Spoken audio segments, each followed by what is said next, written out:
There are moments in life that break you in two. Moments where you think you know someone and in a second that person becomes a stranger. I lived that moment on a Tuesday afternoon in the living room of a house that was not mine, holding a cardboard box in my hands. My son. My own son looked at me as if I were a burden. My name is Evelyn, and I am 59 years old. This is the story I kept silent for a long time because sometimes the greatest pain is not what is done to you, but discovering who does it. For 32 years, I built a textile company from scratch. I started with an old sewing machine in my garage. I worked double shifts, endless early mornings, meetings with clients who treated me as if I understood nothing. But I knew. I knew about fabrics, about seams, about numbers, and above all, I knew about sacrifice. My husband died when Ethan was 12 years old, a massive heart attack on a Sunday morning. From that day on, everything fell on my shoulders. The company. The house. My son's education. Ethan was a quiet, sensitive boy. He liked to draw. He spent hours in his room creating characters and imaginary worlds. I dreamed that one day he would take over the company, but I never pressured him. I just wanted him to be happy. I sent him to the best private university in the country. I paid every tuition bill without complaining. When he graduated, he met Vanessa, a tall woman with straight, perfect hair and a smile that never reached her eyes. The first time I saw her, I felt something strange, like a chill. But Ethan was in love, and I wanted to see him happy. They got married 2 years later. A big, elegant wedding. I paid for almost everything. Vanessa chose every detail. The flowers, the dress, the menu. Ethan just nodded. The first few years were quiet.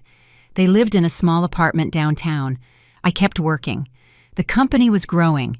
Everything seemed to be in order until one day things began to change. It was subtle at first. A call from Vanessa asking about my will. A hint from Ethan about when I was going to retire. Small seeds of anxiety planted with care. But I kept going. I trusted my son. And then the crisis hit. A series of bad investments, a dishonest partner who disappeared with $500,000, debts that accumulated like waves in a storm. In 6 months, my company went bankrupt. I lost everything: the factory, my savings, the house I had bought with so much effort. One afternoon, Ethan called me. His voice sounded firm, almost professional. "Mom, Vanessa and I talked. You can come live with us. Now we have a bigger house in the suburbs." I felt immense relief. My son was reaching out to me. In the darkest moment of my life, he was there. "Thank you, my love. Thank you. You do not know what this means to me. It is temporary, right, Mom? Until you get back on your feet." Of course. I just need some time." I packed my things in 3 suitcases. Clothes, some photographs. A gold ring that had belonged to my mother. It was the only thing of value I had left. The first day at his house was strange. Vanessa welcomed me at the door with a polite, cold smile. "Evelyn, good thing you arrived. Come, I will show you your room." She took me to a small room on the ground floor next to the kitchen. No windows, with a twin bed and a tiny closet. "You will be comfortable here. It is close to everything." I nodded. I was not going to complain. It was their house. That night we had dinner together. Vanessa made pasta. Ethan talked about work. I listened in silence. After dinner, I got up to wash the dishes. "No, Evelyn.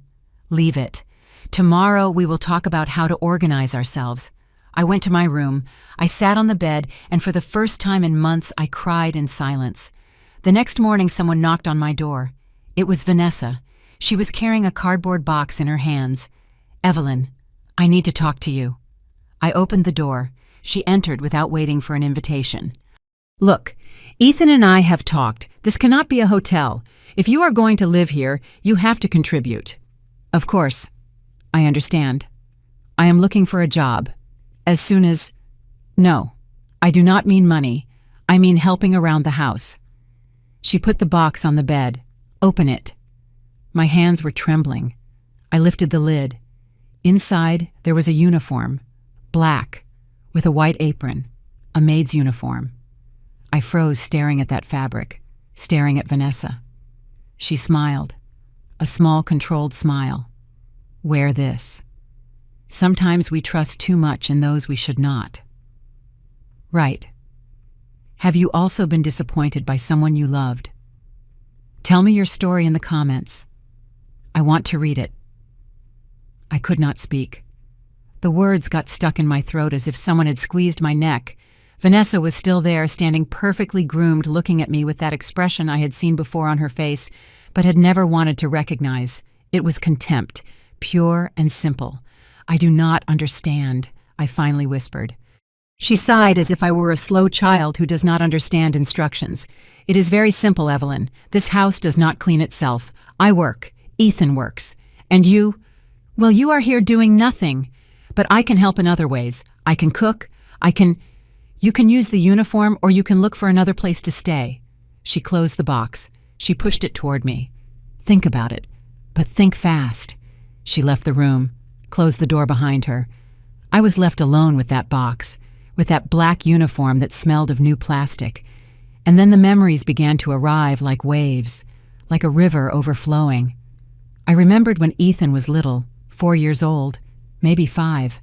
We had so little money back then. My husband worked from sunrise to sunset, but it was never enough. I sewed from home. Alterations, hems, sweet 16 dresses for the neighbors. One afternoon, Ethan ran into my workshop. He had a drawing in his hands.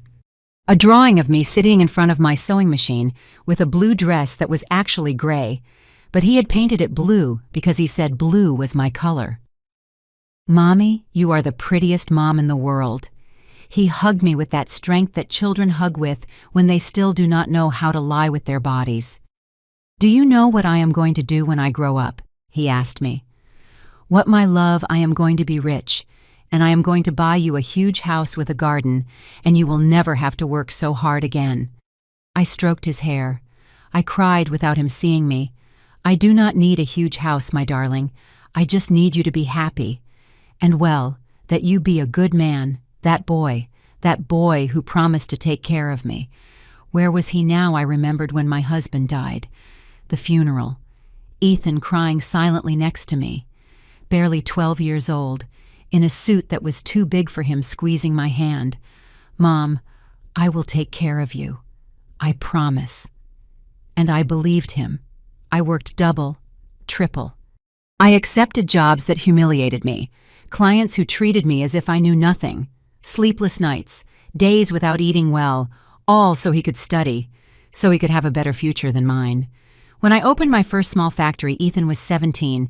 He came with me on opening day. It was just him, me and Mr. Ramiro, my first employee. Someday this is going to be yours, Ethan. Everything I am building is for you.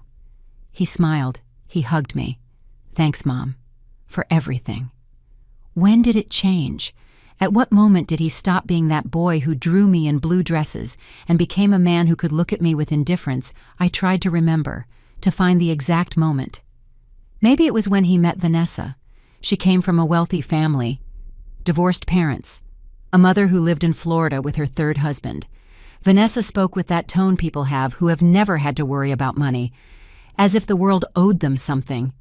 The first time she came to my house, she looked at everything with that polite smile that does not hide judgment.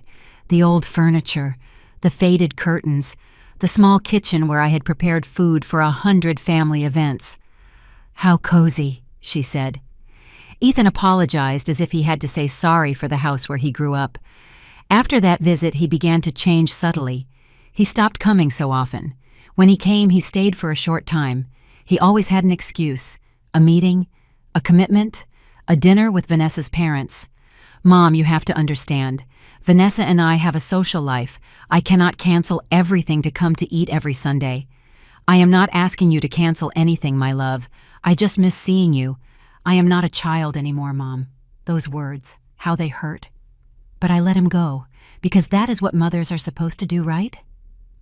Let go of children. Allow them to build their own lives. I never imagined that letting him go would mean being left completely alone. I remembered his wedding. Me sitting in the front row in a dress I had specially made. Wine color, elegant. I had my hair done in a salon. I wanted to look good. I wanted Ethan to be proud of me. During the ceremony, I saw him looking at her, at Vanessa, with that absolute adoration, as if she were the only person in the world. And I felt something small and dark in my chest. It was not envy, it was fear. Fear that I was no longer enough. At the reception, Vanessa introduced me to her friends. "This is Evelyn, Ethan's mom. She has a textile factory." "How interesting," one of them said, without the slightest interest in her voice. Later, during the dance, Ethan took me out to dance. It was tradition, the mother-son dance. "You look beautiful, Mom." "Thank you, my love. You look very handsome, too." We danced in silence for a few seconds. He looked toward where Vanessa was. I looked at his face, looking for my son. "Are you happy, Ethan?" "Very much, Mom. Very happy." "That is the only thing that matters to me." I lied. It also mattered to me that he remained the boy who loved me, but I did not tell him that. The first years of his marriage were quiet. I kept working. The company was doing well. We were not millionaires, but we were stable. Ethan worked at a graphic design firm, Vanessa at an expensive clothing boutique. I invited them to dinner every 2 weeks. Sometimes they came, sometimes not. When they came, Vanessa always found something to criticize. The food was too salty, or too simple, or too spicy. It was never right. "It is just that, Evelyn, we are used to eating lighter. Have you thought about taking a healthy cooking course?" Ethan said nothing. He just ate in silence. I smiled, nodded, and kept my words to myself, because that is what women of my generation do, right? We swallow the humiliation and smile, because we do not want to cause problems. I remembered the last Christmas before the bankruptcy.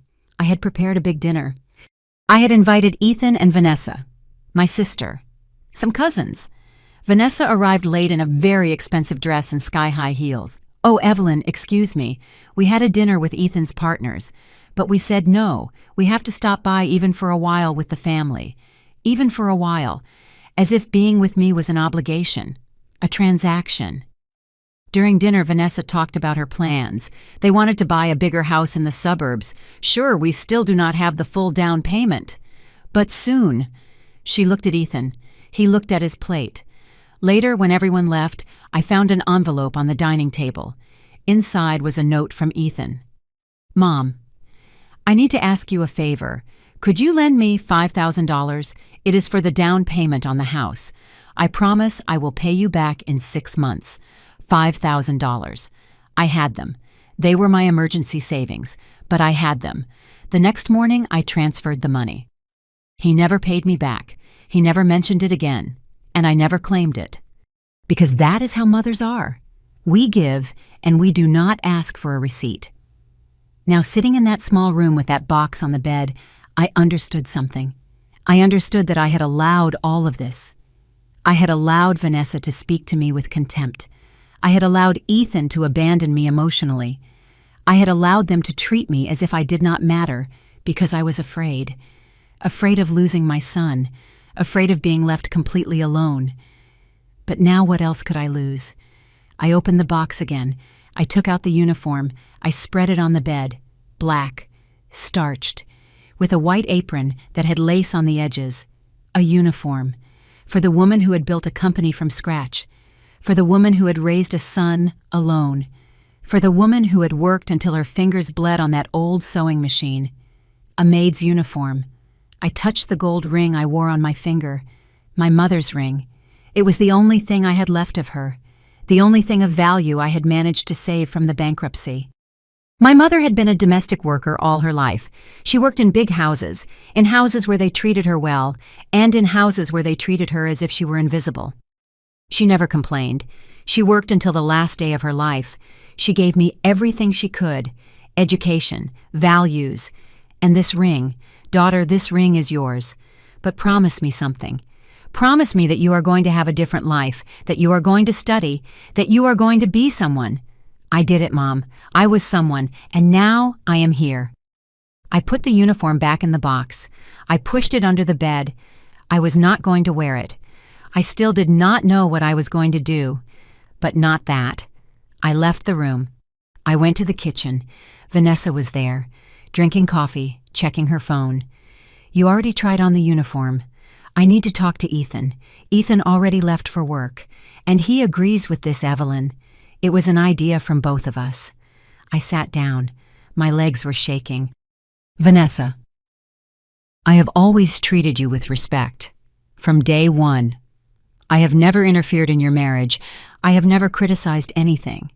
Why are you doing this to me? She put down the phone. She looked at me, directly in the eyes. Because I can. 3 words. Because I can.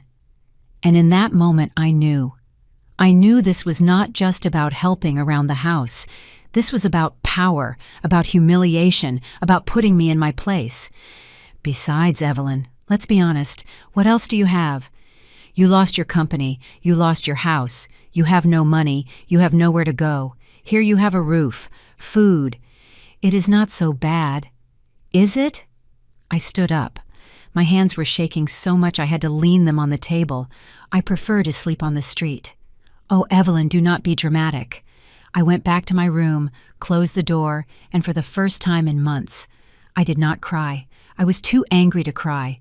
I took out my suitcase. I began to pack. I did not know where I was going to go. I did not have a plan. But I was not going to stay there. Then I heard the front door. Footsteps. Ethan's voice. I left the room. He was in the living room taking off his tie. Ethan, I need to talk to you. He looked at me, tired. Mom, what is wrong? What is wrong? Seriously, you ask me that. Vanessa appeared behind him. She stood by his side, as if they were a united front. Your wife gave me a maid's uniform. She told me that if I want to live here, I have to work as a servant. I waited. I waited for him to say something, to be surprised, to get angry. But he did not. Mom, it is just that you are not contributing. And we work a lot. The house is big. We need help. I am your mother, Ethan, not your employee. No one is treating you like an employee. We are just asking you to help. With a uniform, it is so you do not dirty your clothes. I could not believe it. My son, my own son, defending her, justifying this. Do you agree with this? He sighed. He rubbed his face. Mom, look, you lost everything. I am giving you a place to live. The least you can do is help around the house. It is not that hard to understand. The least you can do. As if everything I had done for him for 32 years did not count. As if the years of sacrifice, the sleepless nights, the jobs I took so he could study. As if none of that mattered. You know what, Ethan? You are right. Yes, yes.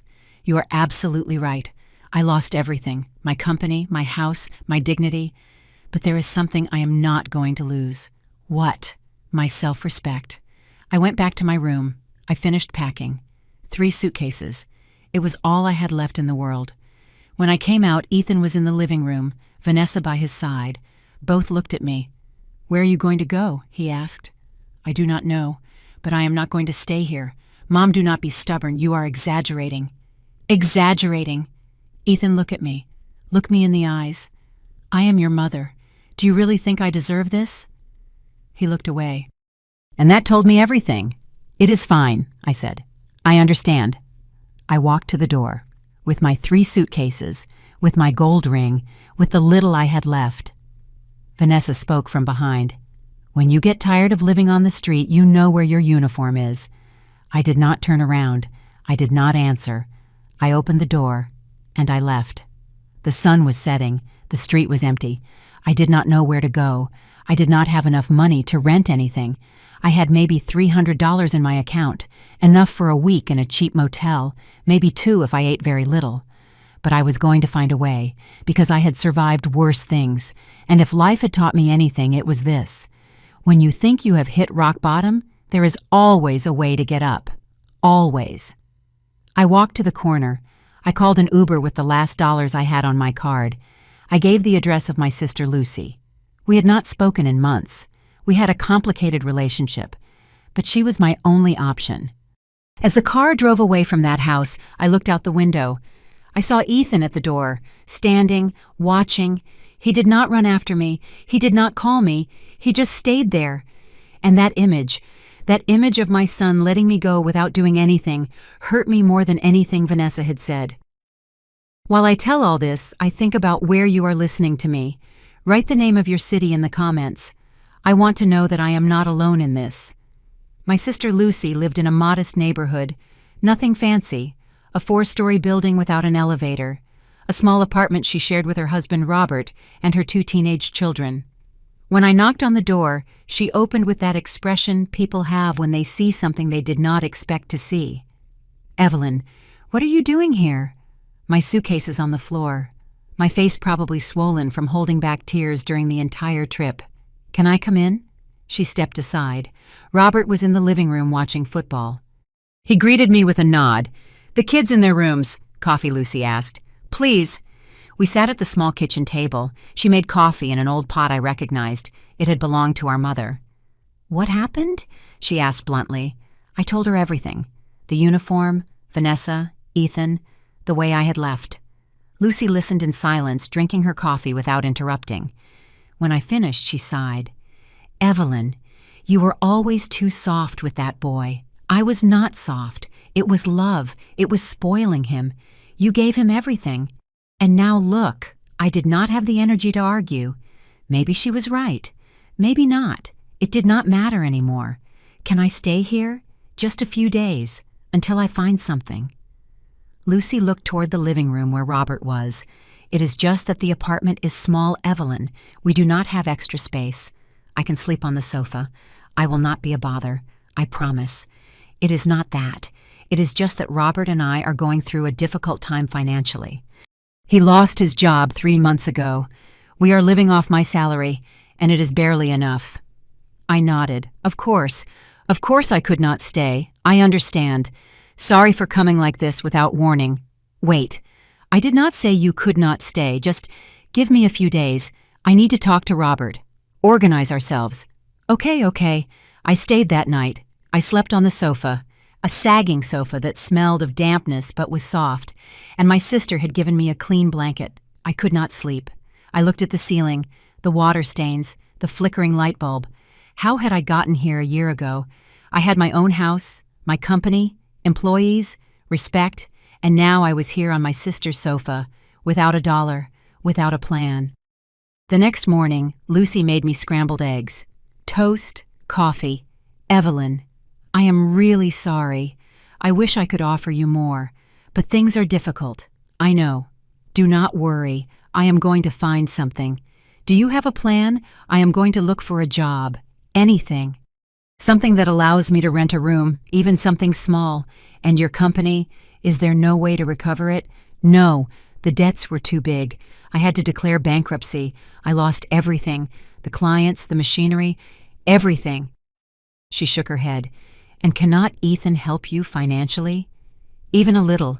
I'm not going to ask him for anything. After what happened, I prefer to starve." "Oh, Evelyn, always so proud." "It is not pride, Lucy. It is dignity." I stayed at her house for 3 days. 3 days in which I went out every morning to look for work. I walked through the whole neighborhood. I entered stores, restaurants, offices. "Do you have experience in sales?" "Well, I had my own textile company for 32 years. We are looking for someone younger, someone who can carry boxes." "Sorry. Do you know how to use computers?" "Yes, of course. I handle Excel, email. We are looking for someone with experience in social media, Instagram, TikTok. Those things. I can learn. Sorry." "Thanks for coming." One after another. Doors closed, looks of pity, or worse, looks of indifference. One afternoon, I entered a fast food restaurant. They were hiring. "How old are you?" the manager asked. A kid who could not be more than 25 years old, 59. "It is just that here the work is very heavy. You have to stand for many hours. You have to move fast. I do not know if you—" "I can do it. I worked 32 years in a factory. I know what hard work is. Leave me your number. If something opens up, we will call you." They never called. The 4th night at Lucy's house, I heard voices, Lucy and Robert arguing in their room. She cannot stay here forever, Lucy. I know, but she is my sister. Your sister who always had more than us, who never helped us when we needed it. That is not true. She invited us to dinner many times. Dinner is that helping. When I lost my job 3 years ago, do you remember we asked her to lend us money? Do you remember what she said? Silence. She said her company was going through a bad time, that she could not, and 2 weeks later we saw her on Facebook at an expensive restaurant with Ethan. Robert, please. Look, I do not want to be mean, but we have our own problems. We cannot be supporting your sister. I closed my eyes. I held back the tears. He was right. I could not stay here. The next morning I talked to Lucy. I am going to leave. I already found something. Yes, where I lied. A friend is going to let me stay with her for a few weeks. Do not worry. Are you sure? Yes. And thank you really for these days. She hugged me. A quick, awkward hug. Take care, Evelyn. I took my suitcases. I left. I did not have any friends. I did not have anywhere to go. I walked to a park nearby. I sat on a bench. I took out my phone. I checked my bank account.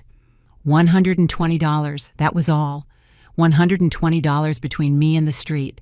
I called some former employees, women who had worked with me for years. Martha, this is Evelyn. Evelyn, how are you? I heard about the company. How sad. Yes. Hey, I am calling you because I need a favor. What do you need? I am looking for a job. Anything. Do you know of anything? Let me think. You know, my cousin has a dry cleaner. Maybe she needs help. I will give you her number. Thanks, Martha. I appreciate it very much. I called Martha's cousin. She cited me for an interview the next day. The dry cleaner was in a working-class neighborhood, small, smelled of chemicals and steam. The owner's name was Grace, a robust woman about 40 years old with her hair tied back in a tight ponytail. So you worked in textiles? Yes, 32 years. I had my own factory. Uh-huh. Well, this is not a factory. Here we wash clothes, we iron, everything by hand. It is hard work. I can do it. The pay is low, $350 a week. No benefits. Hours from 8 in the morning to 7 at night, Monday to Saturday. I did the math mentally. $1,400 a month, barely enough to rent a room and eat. It is fine. Can you start tomorrow? Yes. Okay, bring comfortable clothes and get ready to sweat. I left there with a job. It was not much, but it was something. I looked for rooms for rent on the internet. I found one 10 minutes from the dry cleaner. $400 a month. A small room in a tenement, shared bathroom, no kitchen. I took it. The owner of the tenement was an older lady, Mrs. Higgins. She looked me up and down. Coming alone? Yes. No husband. No children. No one. I do not want problems here. No parties. No visits at midnight. There will be no problem. Payment is in advance, every month. If you are late, you leave. I understand. I gave her the $400, plus $100 deposit. I had $20 left in my pocket. The room was worse than I imagined.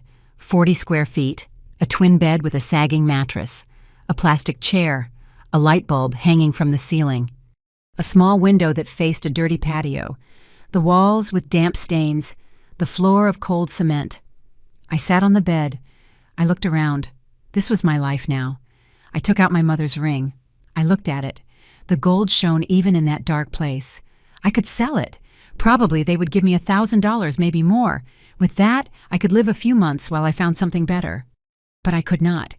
It was the only thing I had left of her, the only thing that connected me to who I had been. I put it away. That night, lying on that mattress that smelled of mold, I cried. I cried for everything I had lost, for the house I had bought with so much effort, for the company I had built from scratch, for the years of sacrifice that now seemed to mean nothing. And I cried for Ethan, for the boy who had promised to take care of me, for the man he had become, for the son I had lost long before losing everything else. But something happened that night. Something changed inside me. Amid the tears, amid the pain, I felt something else. Rage. A cold calm, but intense rage. It was not rage against Ethan, nor against Vanessa. It was rage against myself. for having allowed myself to get here, for having accepted crumbs, for having believed that love was enough to sustain a relationship where there was no respect. I had spent my life giving, sacrificing myself, putting myself in last place, and for what to end up here, in a room of 40 square feet, with $20 in my pocket. No, I could not end up like this. I was not going to end up like this. I wiped my tears. I sat on the bed. I turned on the bulb. I took out an old notebook I had in one of my suitcases, and a pen, and I wrote things I know how to do. Sew, design patterns, manage, sell, survive. I looked at the list. I had built a company once, from scratch, without anyone's help. I could do it again. I did not know how. I did not know how long it would take me, but I was going to do it. Because if life had taught me anything, it was that one does not stay lying on the ground waiting for someone to come pick you up. You get up yourself, even if your knees hurt, even if your legs shake, even if you do not know where to walk. You get up, and you start again. The next day, I started working at the dry cleaner. Grace had not exaggerated. The work was exhausting. Steam, heat, ironing for hours, hand-washing heavy garments, carrying bags of dirty clothes. My hands, which for years had handled fine fabrics and industrial machines, were now red-cracked. They hurt every night. But I did not complain. I worked. And while I worked, I thought. I thought about how I had started my company. I remembered. I had started with small jobs, alterations for neighbors, hems, buttons, zippers. Little by little, I had built a client base. Then came the dresses, the prom dresses, the brides, and then the school uniforms, the big orders, the contracts. It had taken 10 years to have my own small factory, another 10 to make it grow. It had not been fast, but it had been real.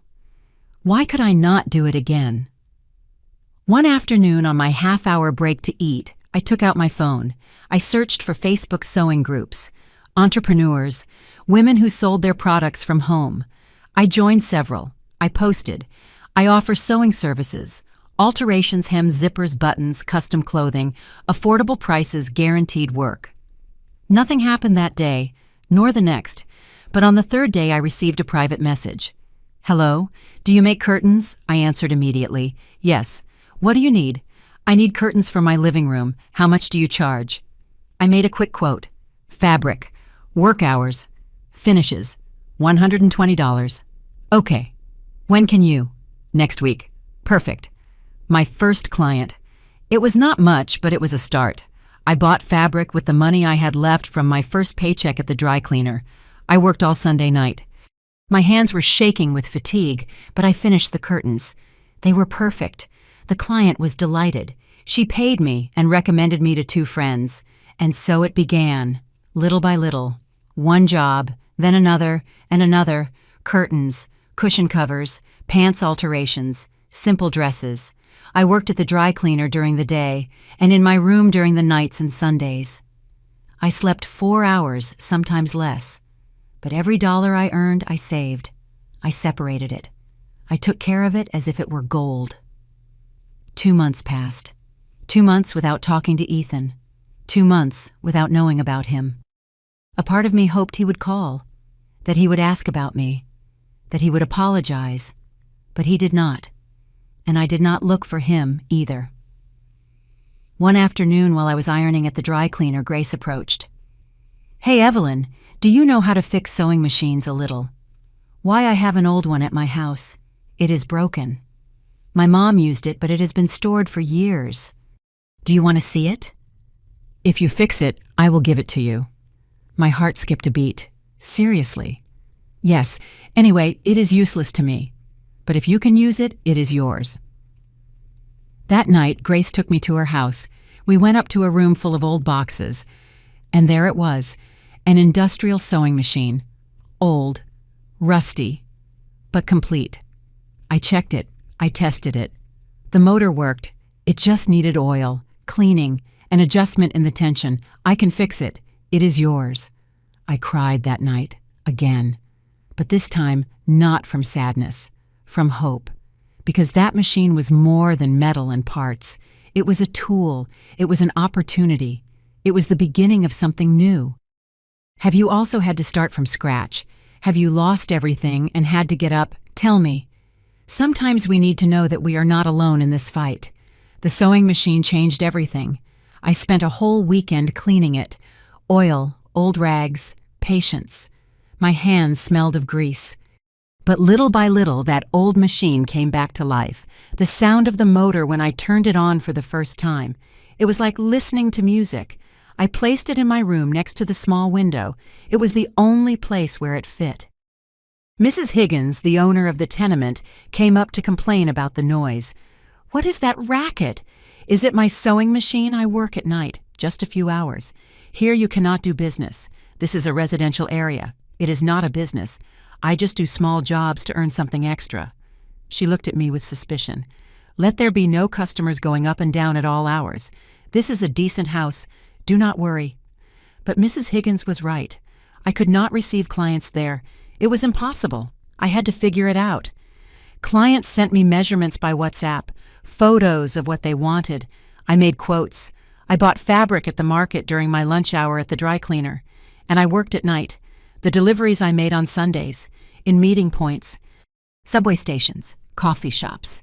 It was exhausting. But the orders began to grow. A client recommended me to her sister. That sister with her friends from work. Those friends with their neighbors. Word of mouth.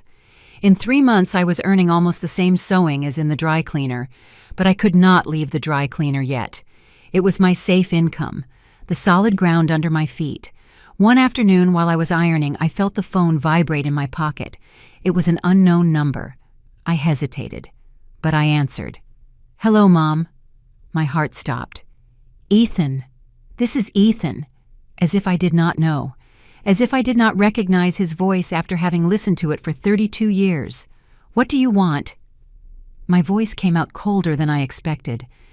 I wanted to know how you were. Now you care. Mom, please let's not start like this. Start like this, Ethan. You kicked me out of your house. You gave me a maid's uniform. What did you expect, Silence? I did not kick you out. You left. Because you gave me no choice. There are always choices, Mom. That phrase hurt me. As if I had chosen this. As if I had wanted to end up working in a dry cleaner, living in a room of 40 square feet. Why are you calling Ethan? Because you are my mom, and it is not right that we do not talk. And Vanessa? Does she also think it is not right Vanessa has nothing to do with this? Of course she has to do with it. She was the one who gave me that uniform. She was the one who told me I could use it or leave. She just... Look, things got out of control. Maybe it was a mistake, but you also got very dramatic. Dramatic. That word. I understand. I said. Anything else, Mom, do not be like that. I am calling you so we can fix this. Fix what exactly? Do you want me to come back? Do you want me to put on the uniform and clean your house? No. I want us to talk like adults. Okay, let's talk. Are you going to apologize? Apologize for what? For letting your wife humiliate me. For not defending me. For making me feel like a burden. I did not do that. You did nothing. And that is exactly the problem. Mom, you knew we were going through a difficult time. The house is expensive. Vanessa and I work a lot. We just wanted you to collaborate. Collaborate, Ethan. I am your mother, not a tenant, not an employee. I know you are my mother. That is why I am calling you. How long did it take you to call me? 3 months, 2.5 months. Sorry. 2.5 months. Much better. I was waiting for your anger to pass. It is not anger, Ethan. It is disappointment. Long silence. I could hear his breathing. Where are you living? He finally asked. It is not your problem. Yes, it is my problem. You are my mom. Now I am your mom. 2.5 months ago, I was a burden. I never said that. You did not have to say it. Are you okay? Do you have a place to live? Do you have money? I am fine. I am working. I have a room. I am surviving. What are you working on? I hesitated. I did not want to tell him. I did not want to give him the satisfaction of knowing that I, who had had my own company, now ironed other people's clothes. But I did not want to lie either. At a dry cleaner. Silence. A dry cleaner. Yes. Mom, you are a businesswoman. You not anymore. Now I work at a dry cleaner. And you know what? I am proud of that job because it is honest, and it is enough for me to survive. Does it not have to be like this? Can I what? Go back to your house, put on the uniform. No, I was not going to say that. I can help you with some money, so you can rent something better, so that I do not want your money. Mom, do not be proud. It is not pride, it is dignity. There is a difference. It is fine. As you wish.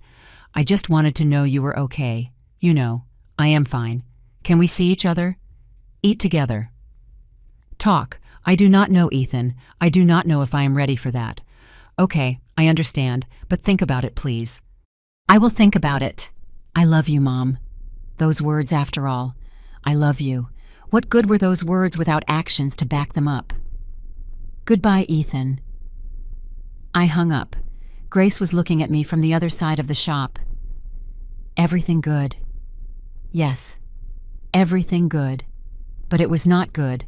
That call stirred everything inside me. A part of me wanted to believe him, wanted to believe that he really cared, that he had called because he missed me.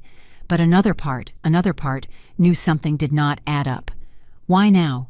Why, after almost 3 months, all afternoon while I ironed, I turned the matter over. And then I understood. Guilt. Ethan was calling out of guilt. Not for love, not because he missed me, but because probably someone had asked about me, or because Vanessa had told him it looked bad not to talk to his mother. It was a call to clear his conscience, and I had almost fallen. Almost. That night in my room while I sewed a dress for a sweet 16, I thought about my marriage, about my husband, about Robert. He bore his name, although now almost no one remembered him. Robert had been a good man, hard-working, quiet, not very expressive, but faithful. We had met young. I was 20 years old, he 23. He worked at a hardware store. He earned little, but always treated me with respect. We got married a year after meeting. A small wedding without money for big celebrations. The first years were difficult. We lived in a tiny apartment. The money was barely enough. I did sewing from home. He worked double shifts. When Ethan was born, Robert cried with happiness. He is perfect, he said, looking at our baby. He is perfect, Evelyn. He was a good father, patient, loving. He loved carrying Ethan, playing with him. But Robert was never ambitious. He was content with what he had, with living day by day. I was not. I wanted more. Not on a whim, but because I wanted to give my son a better life.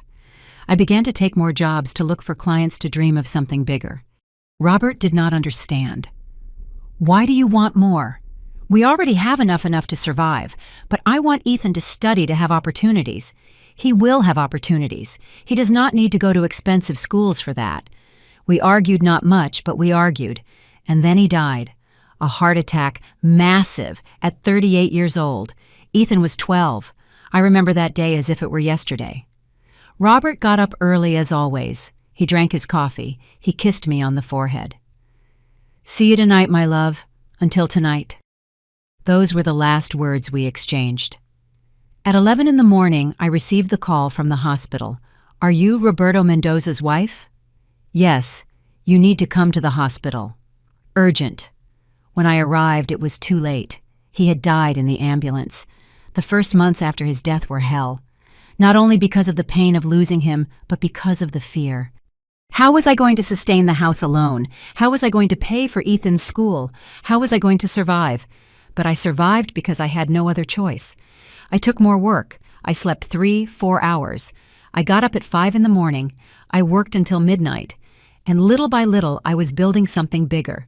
From small jobs, I went to big orders. From big orders to contracts. From contracts to my own small factory. It took years, but I achieved it. And during all that time, my engine was Ethan. Everything I did was for him. To give him the life Robert had not been able to give him. So he could have options. So he would not have to fight like me. And now that same son had let me go without looking back. He had exchanged me for a woman who could not stand me. He had made me feel that I was worth nothing. I stopped sewing. My eyes were full of tears. Not for Ethan this time, but for me. for all the years I had sacrificed, for all the sleepless nights, for all the times I had put myself in last place, and for what? To end up here alone in a room that was not even mine. But then something happened. I looked at my hands, my old wrinkled hands with scars from years of work. Those hands had built something once. Those hands could build something again. I wiped my tears. I finished the Sweet 16 dress. It turned out beautiful, pale pink with beading on the bodice, bulky tulle on the skirt. The client picked it up on Sunday. She was delighted. "Mrs. Evelyn, it is precious. My daughter is going to cry with emotion. She paid me $350 and gave me a $50 tip for the beautiful work. $400 in my hands. It was not much, but it was mine, earned with my effort, with my hands, with my dignity intact." That week, Ethan called again. "Mom, have you thought about what I told you?" "Can we see each other, Ethan? I am busy working. It will only be an hour. A coffee, please." I hesitated. A part of me wanted to see him, wanted to see his face, wanted to know if his eyes said the same as his words. "It is fine, but not in the suburbs. In a neutral place. Where there is a coffee shop near the downtown subway station." "There. Okay. Saturday at 3, Sunday at 5. Why Sunday?" "Because I work on Saturday." "Okay. Sunday at 5. The days until Sunday were strange. A part of me anticipated the meeting. Another part feared it. What was I going to tell him? What did he expect me to say? Was he going to apologize, or was he going to keep justifying himself? Sunday arrived. I showered. I put on my best clothes. Black pants, a white blouse, clean shoes. I put on light makeup. Not much, just enough not to look tired. I looked at myself in the small mirror in my room. I looked older, my hair with more gray, my face thinner, expression lines more marked. But I also looked stronger, as if everything that had happened had hardened me on the outside, but also on the inside. I arrived at the coffee shop 15 minutes early. I ordered a coffee. I sat at a table by the window. I waited. Ethan arrived on time. I saw him enter looking for me with his gaze. When he found me, he smiled, a small, nervous smile. He approached. He sat in front of me. "Hello, Mom. Hello." He looked good. Ironed shirt, dress pants, expensive shoes. He ordered a coffee, too. We both stayed in silence for a few seconds. "You look good," he finally said. "Thanks." "How have you been?" "Working like I told you." "Yes, about that." "Are you still at the dry cleaner?" "Yes, and I also sew. At night. I have several clients already." "Clients. Are you starting over?" "Something like that." He nodded. He drank his coffee. "Mom, I want you to know that I am sorry. What happened at the house should not have been like that. No, it should not have. Vanessa and I were stressed. The new house expenses, everything. I understand stress, Ethan, but that does not justify what you did to me. I know, and I apologize." "Is Vanessa sorry too?" He hesitated. "Vanessa. Well, she has her way of being. She is difficult sometimes, but she is not a bad person. Ethan, your wife gave me a maid's uniform, treated me as if I were trash, and you said nothing. Yes, I said something.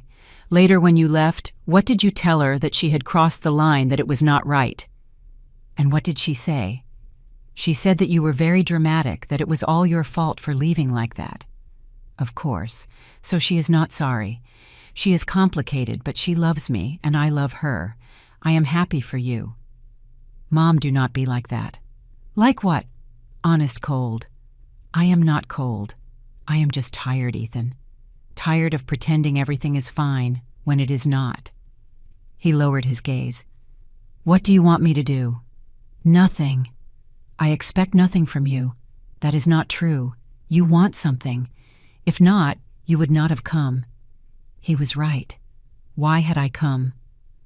What did I expect from this meeting? I wanted to see you. I wanted to know if there was still something left of the boy I raised, of the boy who promised to take care of me. "I am still me, Mom." "No. You are not that boy anymore. And maybe I have part of the blame. Maybe I gave you too much. Maybe I never taught you to value what you had. Do not say that. It is the truth. I gave you everything, and I never asked you for anything in return.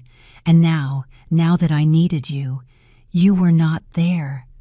His eyes filled with tears. "I wanted to be. But Vanessa owns you, Ethan. You chose to support her, and it is fine. She is your wife. But do not pretend that I do not hurt. It hurts me too. Yes. Does it hurt you because you did not call me in 3 months? You did not ask where I was, if I was okay, if I had food, nothing. I thought you needed space. Space? How convenient." He took my hand over the table. "Mom, please. I do not want to fight. I want us to fix this." I withdrew my hand gently. "Fix what exactly?" "Our relationship." "You cannot fix something that broke so deep, Ethan. Not that fast. Then give me time. Give me the chance to regain your trust. Okay, I will give you time, but I am not going back to your house, and I am not going to pretend everything is fine. I am not asking you that. What are you asking me then? That you do not cut me out of your life, that we keep talking, that you give me a chance to show you that I am still your son." I looked at him, really looked at him, and I saw a man, not the boy I remembered, a weak man, cowardly in some ways, but also my son. "Okay," I finally said. "We can talk. From time to time. But without pressure. Without promises. Just see how it goes. Thanks, Mom." We finished our coffees in an uncomfortable silence. When I got up to leave, he also got up. "Shall I take you?" "No, thanks. I prefer to go alone. When do we see each other again, I do not know. I will call you." "Okay." He hugged me, a clumsy hug, brief. I left the coffee shop without looking back. On the subway, back to my room, I felt strange, not relieved, not happy, just empty, as if I had closed a door, but without knowing if it was ever going to open again. Have you ever forgiven someone, but without forgetting? Have you felt that weight of wanting to believe in someone again, but without being able to tell me? Sometimes forgiveness is more complicated than we are told. The days after that meeting with Ethan were strange. I felt as if I were floating in an intermediate place, neither angry nor at peace, just existing. I continued with my routine. Dry cleaner from 8 to 7, sewing at night, whole Sundays in front of the machine. The orders kept growing. I already had a small waiting list. 2 weeks, sometimes 3. A client asked me for 5 bridesmaid dresses for a wedding in December. "Can you have them ready by December 15th? We were at the end of October. "Yes, but I need a deposit to buy the fabric." "Sure. How much half?" $750. "Perfect. I will deposit it today. $750. It was the largest amount I had received since I started over. With that money, I was able to buy better quality fabric, thread, interfacing, invisible zippers, everything I needed. One afternoon, while I was cutting patterns in my room, Mrs. Higgins knocked on my door. "Evelyn, I need to talk to you." I opened. She had her face of, "I come to complain." "Look, it has been several Sundays that people come to look for you to pick up things, and I do not like that. They are my clients. They just come to pick up their orders. They do not make noise. They do not cause problems. I do not care. This is a residential area. You cannot have a business here. It is not a business. I just do small jobs. Anyway, either you stop receiving people here or I find you another place to live." My heart raced. "Mrs. Higgins, please, I pay on time. I do not cause problems. I just need—" "Rules are rules. Decide." She closed the door. I sat on the bed, trembling. I could not lose this room. I did not have money to deposit elsewhere, and with the orders I had, I could not afford the luxury of moving right now. But I could not stop receiving clients either. It was impossible. How was I going to deliver the dresses if they could not come for them? I thought all night looking for a solution. And then it occurred to me. Meeting points. I was not going to receive more clients in my room. I would make deliveries in coffee shops, in plazas, in public places. It was more complicated. It involved carrying the dresses, going out coordinating schedules, but it was the only option. The next morning, before leaving for the dry cleaner, I knocked on Mrs. Higgins' door. I am not going to receive clients here anymore. I will make the deliveries outside. You better, because if I see one more person coming up, you leave. Do not worry. That same day, I notified all my clients. Please, from now on, deliveries will be at meeting points. They can be near your home or work at no extra cost. Everyone understood. No one canceled. And so I continued working sewing delivering. One Saturday afternoon, after delivering 3 dresses at different points in the city, I returned exhausted to my room. I threw myself on the bed without strength even to take off my shoes. The phone vibrated. It was Ethan. "Mom, how are you? I haven't heard from you in 2 weeks." I had not thought of him, not even once. I had been so busy, so focused on surviving, that I simply had not had mental space to think about our relationship. I answered, "I am fine. Busy. Can I call you? Better tomorrow? I am tired." "Okay, I will call you tomorrow." The next day, Sunday, while I was cutting fabric for the bridesmaid dresses, Ethan called. "Mom, tell me, how have you been?" "Good, working a lot." "Are you still at the dry cleaner?" "Yes. And with sewing, I have quite a few orders." "That is good, I am glad. Did you rent something better already?" "No, I am still in the same place." "Is it a safe place?" "Yes, it is fine. Can I go see you to see where you live?" "No, I prefer not." "Why?" Because I do not want to. It is my space and I prefer it to stay that way." Silence. "Okay, I understand. Hey, I wanted to tell you something. What Vanessa and I are looking to have a baby." My heart stopped. "A baby?" "Yes, we have been trying for several months and, well, we wanted you to know. Because when it happens, obviously we want you to be part of your grandson or granddaughter's life, a baby. Ethan was going to be a father and I was going to be a grandmother. I should have been excited. I should have felt joy, but I only felt an emptiness. Mom, are you there?" "Yes, I am here." "What do you think?" "Well, I am happy for you if that is what you want. Just that. Are you happy?" "What do you want me to say, Ethan? It is your decision, your life, but you are going to be a grandmother. I thought you would be excited. I am excited. But I also feel other things." "Like what?" "Like sadness. Because I know that baby is going to grow up with Vanessa as his main maternal figure, and I am going to be the grandmother they see from time to time in awkward meetings in coffee shops. It does not have to be like that, but that is how it is going to be, because things between us are not right, Ethan, and bringing a baby is not going to fix them. I am not saying a baby is going to fix anything. I just wanted to share it with you, and I appreciate it really, but I need time to process this." "Okay, I understand." "Does Vanessa know you are calling me?" "Yes." She also wants things to improve between you." I hesitated a lot. "Seriously, yes, really. She says what happened was a mistake, that she was stressed. Ethan, Vanessa has never asked me for forgiveness. She has not even tried to talk to me. It is just that she has a hard time expressing herself, but she does feel it. If she really felt it, she would call me, she would look for me, but she does not do it. Maybe she is afraid you will reject her. She has every right to be afraid, just as I was afraid when I was left with nothing and you turned your backs on me." "Okay, Mom, I understood. You are still angry. I am not angry. I am hurt. There is a difference." He sighed. "Well, I just wanted to tell you. When we have good news, I will let you know." "Okay. I love you, Mom." "Me too." I hung up. I stayed sitting on the bed with the phone in my hands. A baby. My grandchild. How was I going to do that? Was Vanessa going to let me see him? Was I going to have to ask permission to hold my own grandchild? Was I going to have to pretend everything was fine between us to be close to that baby? The tears began to fall uncontrollably. For the first time in weeks, I cried. I cried for everything I was missing, for the relationship with my son, for the future with my grandchild that I probably was never going to have.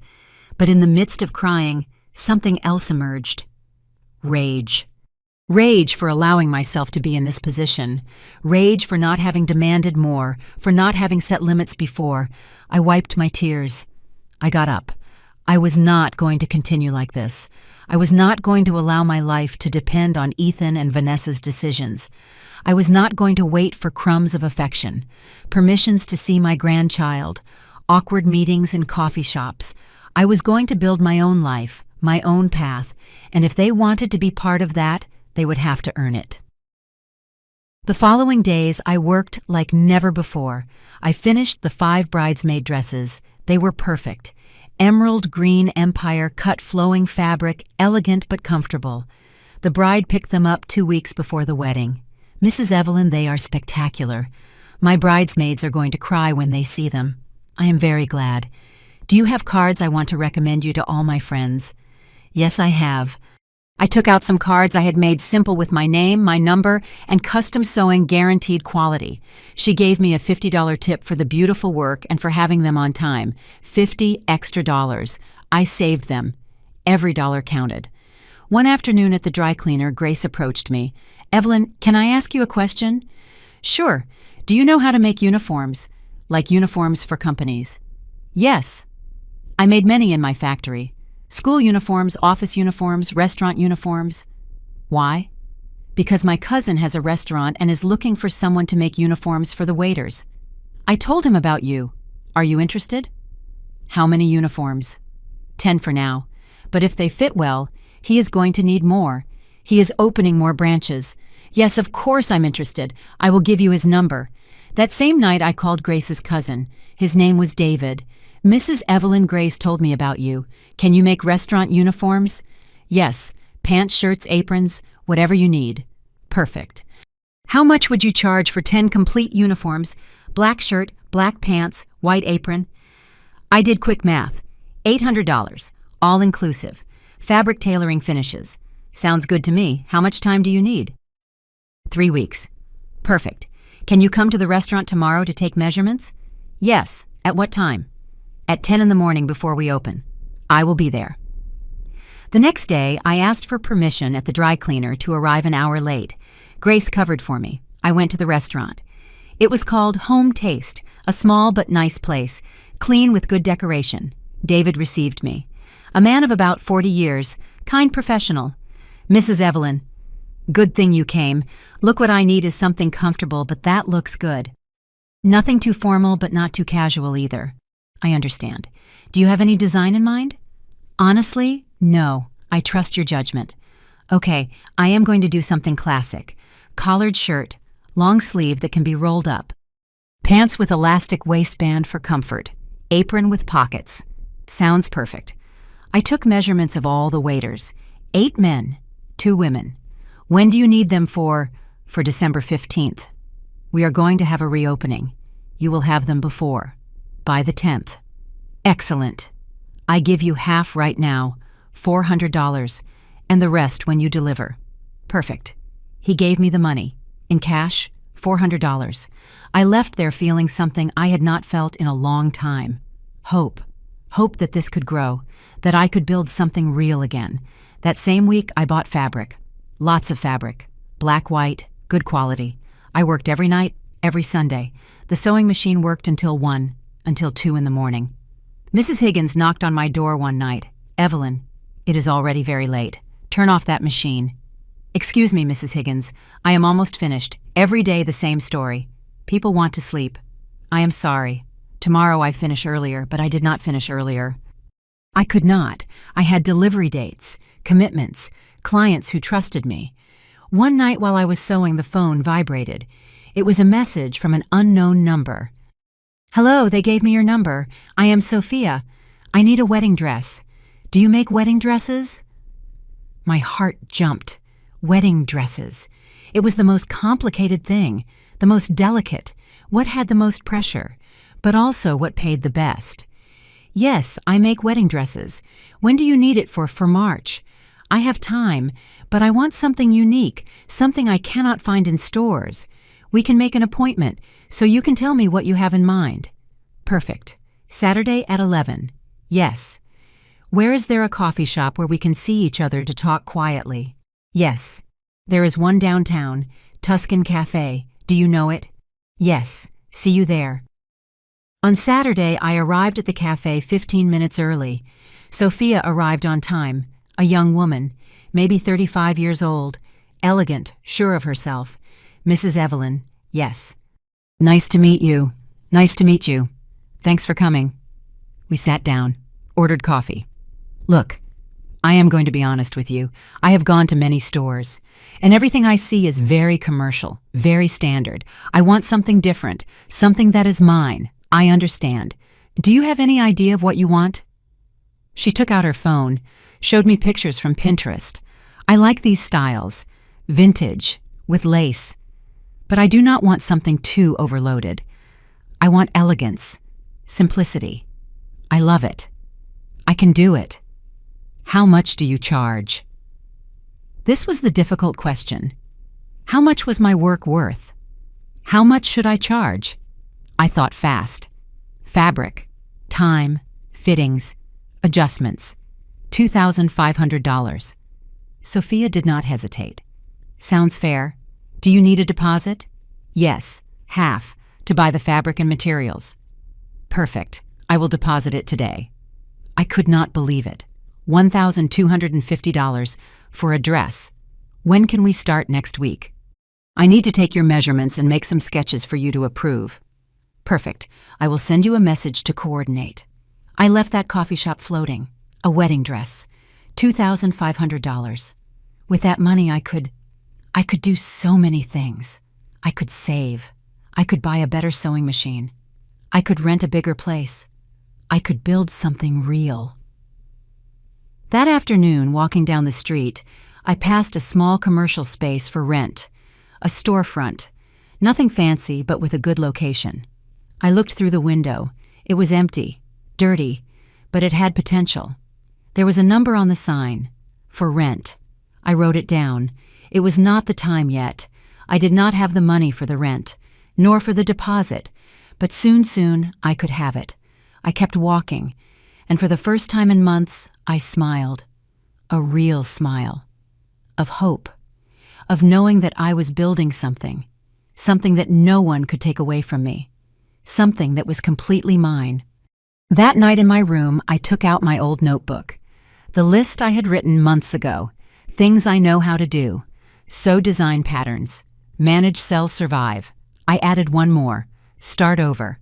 And underneath I wrote, things I am going to achieve. Rent a space. Hire help. Grow the business. Regain my dignity. Show Ethan that I do not need his pity. Prove to myself that I could. I closed the notebook, and I kept sewing, because every stitch was a step, every dress was a test, that I was not finished, that I was just beginning. I still ask myself, how many times do we have to hit rock bottom to realize how strong we are? Have you also discovered strength you did not know you had? Tell me. I want to know what made you get up. December arrived with an unusual cold for the city. I kept working non-stop. The restaurant uniforms, Sophia's wedding dress, smaller orders that kept coming in. I slept 4 hours, sometimes 3. My hands were destroyed, cut, with new calluses over old calluses. But every night, counting the money I had earned, putting it in a shoebox under my bed, I felt something close to peace. It was not happiness yet, but it was hope. The restaurant uniforms were ready on December 8th, 2 days earlier than promised. David received them at his restaurant. He checked them one by one. Mrs. Evelyn, they are impeccable. The quality is excellent. Thank you. You know what, I'm going to need 20 more uniforms for the new branch we opened uptown. Can you? Yes, of course I can. Perfect. I will deposit the rest of what I owe you. And the advance for the new ones. He deposited $800. $400 from the first order, $400 advance for the new one. $800 in my account. Added to what I had saved, I already had almost $3,000. $3,000 that I had earned with my own hands in less than 3 months. That night in my room, I took out the number of the shop I had seen. I dialed. A man answered. A man. Hello, good evening. I am calling about the shop for rent downtown. Yes. Are you interested? Yes.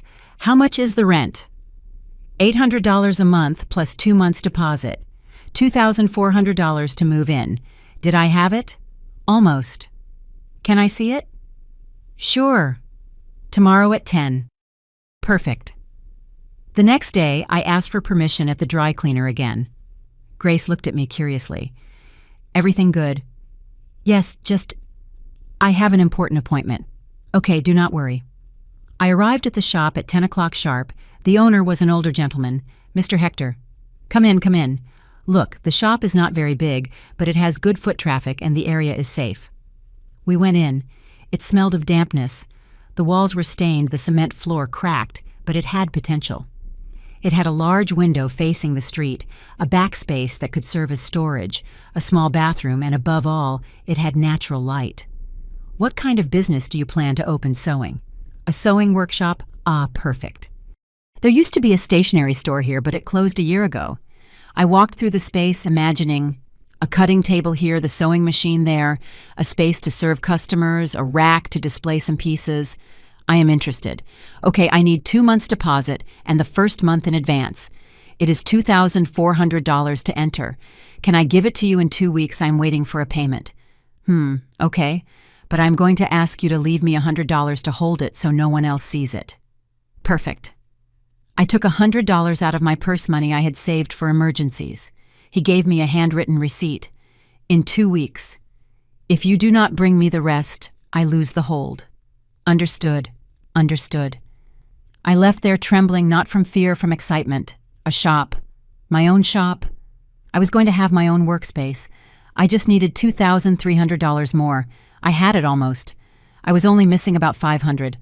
Sophia's wedding dress would give me the other $1,250 when I delivered it, and I had other small orders that would give me about $300 more. I was going to make it. Those days I worked harder than ever. I finished the small orders. A pair of pants, a skirt, 2 blouses. I delivered everything on time. Everything was paid. And the wedding dress was taking shape. French lace, A-line, open-back, short train. It was the most beautiful dress I had made in years. Sophia came every week for fittings. Every time she was more delighted. Mrs. Evelyn, it is perfect. It is exactly what I wanted. The final adjustments in the hem are still missing, but it already looks spectacular. In the third fitting, while I was adjusting the waist, Sophia asked me, "Do you have children?" The question took me by surprise. Yes, a son. Is he married? Yes. How nice. Are you going to have grandchildren soon? I stayed silent for a few seconds. I hope so. You must be excited. Yes, it is complicated. Sophia turned to look at me in the mirror. Complicated. Why I do not know why I told her. Maybe because I needed to talk about it. Maybe because Sophia had that energy that makes you feel safe. My son and I do not have a good relationship right now. Things happened, and although he wants to fix it, I am not ready yet. What happened, if it is not too much indiscretion? When I lost my company, I went to live with him, and his wife did not want me there. She made me feel that I was a burden, and my son did not defend me. Sophia nodded slowly. That hurts. More when it is your own son. Yes, it hurts a lot. And now I am here starting over alone, and it is fine. I am learning that I do not need anyone's approval to fend for myself. Wow, that is very strong. I had no other choice. Sophia looked at me in the mirror, with respect. You know what, Mrs. Evelyn? You are my heroine. I laughed, but it was a laugh with tears. I am no heroine, I am just a woman surviving. Exactly. And that is heroic. I finished the fitting. Sophia changed. Before leaving, she hugged me. Thank you not only for the dress, but for sharing your story with me. It makes me feel that if you could get up after all that, I can also handle whatever comes. That is right. We all can. That night in my room, I thought about that conversation, about how my story could inspire someone else, about how pain, when you process it, can become strength. On December 14th, 2 weeks after putting the hold on the shop, I had the full money, $2,300 in cash. I went to look for Mr. Hector. I gave him the money. He counted every bill. Perfect. Here is your contract. Sign here, and here, and here. Sign, with a trembling hand. The keys are yours. You can start whenever you want. The rent is due on the 15th of each month. Thank you. I took the keys. cold, heavy, real. I walked to the shop. I opened the door. I entered. The empty space, silent, smelling of dust. But it was mine. I sat on the floor in the middle of the empty shop, and I cried. I cried from relief, from gratitude, from pride. Because this was mine. No one had given it to me. No one had helped me. I had achieved it alone with my hands, with my effort, with my dignity intact. I took out my phone.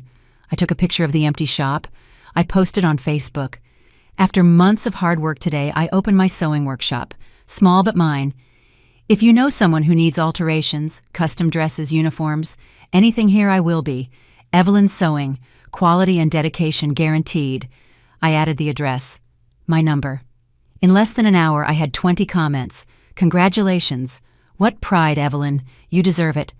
I'm going to recommend you to my friends. And then I saw a comment that froze my blood. It was from Vanessa. How good that you found something to do. Ethan and I wish you the best. I read that comment 5 times. Every word was a blow. Something to do. As if this were a hobby. As if it were not something real. Something important. And then Ethan and I. Always together. Always a united front. I deleted the comment. I blocked her. I was not going to let her contaminate this moment. I spent the next few days cleaning the shop. I swept. I mopped. I washed the windows. I painted the walls white. Grace helped me one Sunday. She brought her husband. Between the 3 of us, we left the place shining. It looks beautiful, Evelyn. Thank you. Thank you for everything. Are you going to quit the dry cleaner yet? Not yet. I need to have more clients before leaving. But soon. When you quit, let me know. To prepare your severance pay, I will do it. I bought a large work table.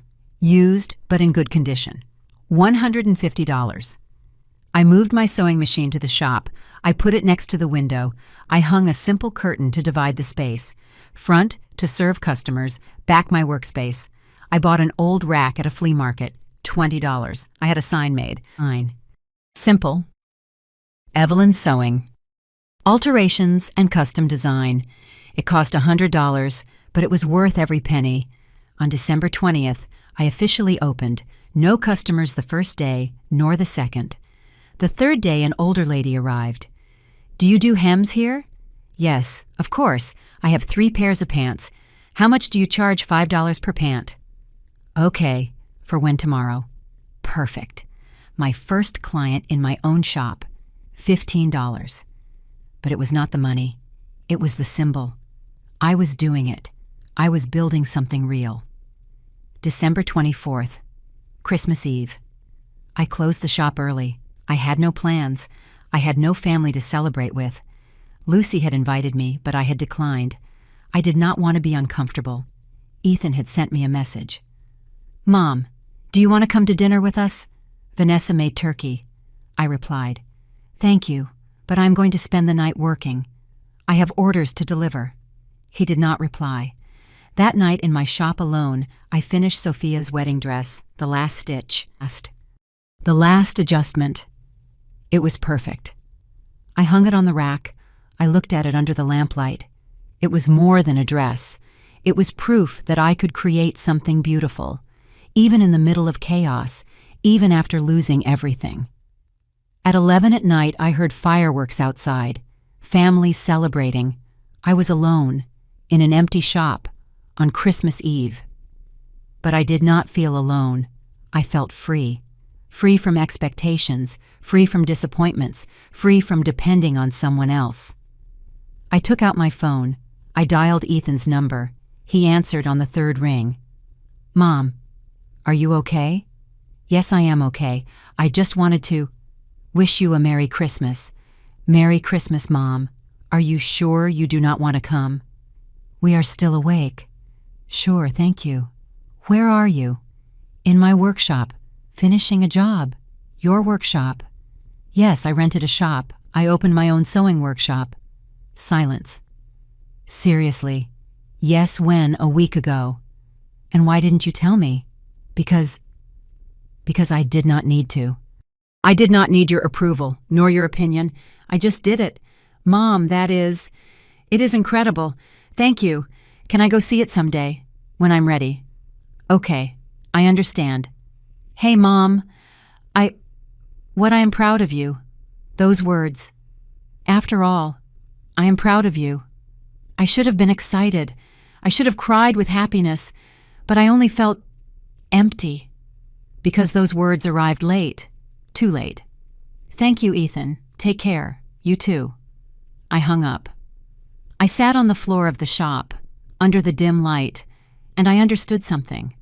I understood that Ethan's pride no longer filled me like before, that his approval was no longer what I sought, that I had found something more important, my own pride, my own approval, and that was enough. On December 26th, Sophia came for her dress. She saw it. She tried it on. She cried. It is perfect. It is exactly what I dreamed. I am very glad. She gave me an envelope. Here is the rest. And something extra. For everything. I opened the envelope. There was $1,500, Sophia. It was only $1,250. I know, but you deserve more. For the work, for the dedication, for everything. She hugged me. Thank you, Mrs. Evelyn, not only for the dress, but for reminding me that women are strong, that we can handle anything. We all can. You just have to believe it. When Sophia left, I stared at the money, $1,500. With what I had saved, I already had almost $5,000. I could buy a second machine. I could hire someone to help me. I could grow.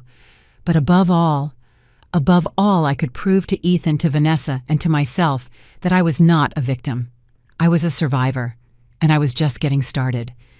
Have you also had moments where you realize that you no longer need the approval of who used to be everything to you? Moments where you discover that your own voice is enough? Tell me, because sometimes that is the most painful and the most liberating revelation.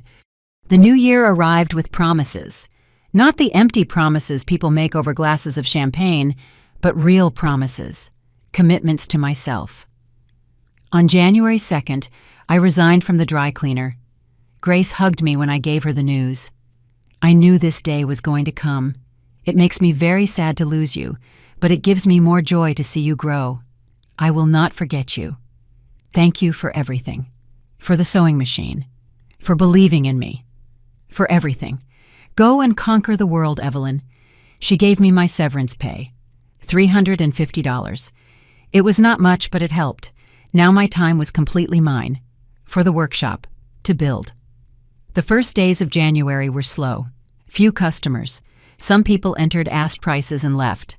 But little by little, orders began to arrive. A client from Facebook came for a graduation dress. A gentleman needed to fix 5 suits. A teacher ordered 15 uniforms for her dance school. 15 uniforms. It was my biggest order so far. When do you need them? For the end of January. It is for the February festival. You will have them. She gave me an advance of $800. With that money, I bought a second sewing machine, used but functional, $450. And then I made a decision. I needed help. I could not do it all alone, not if I wanted to grow. I posted on Facebook, helper wanted for sewing workshop, basic experience necessary, responsible, dedicated, interested, send messages. I received 12 messages in 2 days. I interviewed 5 women. The last one was named Patricia. She was 43 years old, divorced, with 2 teenage children. I have sewn all my life, from my home, but I have never worked in a formal workshop. Why do you want to work here? Because I need the money, but also because I need to get out of my house. I need to feel that I do something more than just survive. I understood her, completely. The job is Monday to Saturday, from 9 to 6. $350 a week to start. If it works, we can negotiate later. It seems perfect to me. Can you start Monday? Yes. Patricia started on January 7th. She was good, fast, careful with details, and above all, she was reliable. With her, I was able to finish the 15 uniforms on time. They were perfect. Black leotards, chiffon skirts, with the school logo embroidered. The teacher was delighted. She paid me the rest, $800 more, and she recommended me to 3 other dance schools. Things were growing, fast. But then something happened. On January 15th in the afternoon, I was cutting fabric when someone entered the workshop. I looked up. It was Ethan. "Mom," I froze, with the scissors in my hand. "What are you doing here? I came to see you. I wanted to see your workshop. How did you know the address?" "It is on your Facebook." "Of course." Patricia was in the back sewing. Ethan looked around. The machines, the cutting table, the fabrics hanging. The rack with finished pieces. "Wow, this is real. Yes, it is real. How long have you been here? Almost a month. And do you already have customers?" "Yes, quite a few." He stayed silent, watching. "Mom, this is incredible. Really. Thank you. Can I help you with something?" The question took me by surprise. Help me with what I do not know. Money contacts. I know people who might need uniforms or alterations. I do not need help, Ethan. But it could be faster. You could grow more. I am going to grow at my own pace without anyone's help. Why are you like this? Like what? So proud, so closed off. I laughed, without humor. Proud Ethan. 6 months ago, I was left with nothing. Without a house, without a company, without money. And you gave me a maid's uniform, and now you tell me I am proud. I know, and I already apologized for that. No, you did not apologize. You said it had gotten out of control. You said maybe it was a mistake. That is not apologizing. Okay. You are right. I apologize. Really. What happened was wrong. Very wrong. And I am sorry. And Vanessa. Is she sorry too? Silence. Vanessa has her way of seeing things. That is not an answer. No, she is not sorry. She thinks you exaggerated, that you left out of pride. Of course. Because she does not understand what dignity is. Mom, please do not talk like that about her. Why not? Why do I have to keep silent? Why do I have to pretend that what she did to me did not hurt because she is my wife? And I am your mother. I know you are my mother. That is why I am here trying to fix this. It cannot be fixed, Ethan. Not like this. Then what do you want me to do? Tell me. What do you need from me? I looked at him, really looked at him, and in that moment I understood. I understood that there was nothing he could do, because the problem was not just what had happened, it was who he had become. Nothing. I need nothing from you. That is not true. Yes, it is true. For months I thought I needed your forgiveness, your regret, that you acknowledged what you did to me. But not anymore. Not anymore. What I do not need that anymore. Because I realized something. I realized that the most important person I needed forgiveness from was myself. I do not understand. I needed to forgive myself for allowing this to happen, for putting myself in a position where someone, even my own son, could treat me like this. And I already did. I forgave myself and I freed myself. The tears began to fall, down my face, down his. Mom, Ethan, I love you. I will always love you. You are my son. But I can no longer carry this pain. I can no longer wait for you to change or for Vanessa to change. I have to move on, with or without you. Do not say that. It is the truth. Patricia came out from the back. She saw the scene. She stayed silent. Ethan wiped his tears. So what do you no longer want me to be part of your life? I did not say that. I said I cannot expect anything from you. If you want to be in my life, perfect. But it is going to be on my terms, not yours, and definitely not Vanessa's.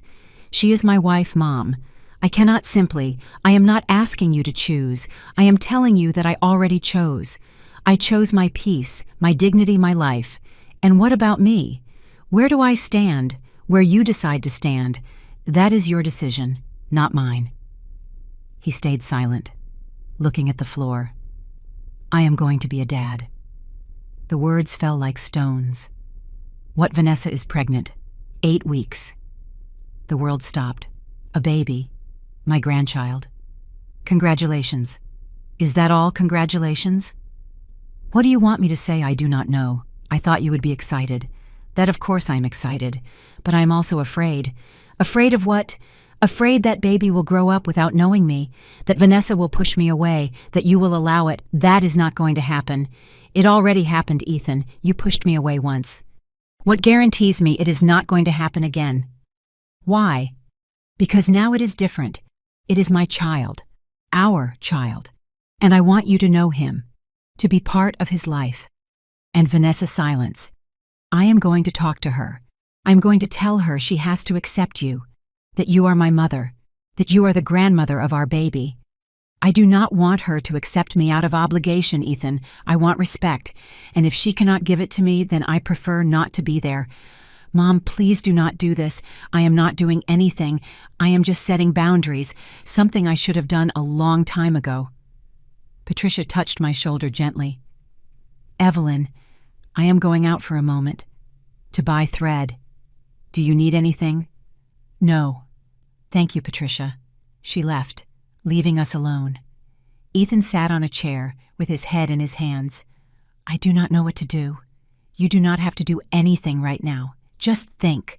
Think about what kind of father you want to be. What kind of family do you want to build? And when you know we talk. And meanwhile, I am going to keep working, building my life. And when your baby is born, let me know. And we see how we proceed. Just like that. It is not easy. None of this is easy, but it is necessary. He got up, walked to the door.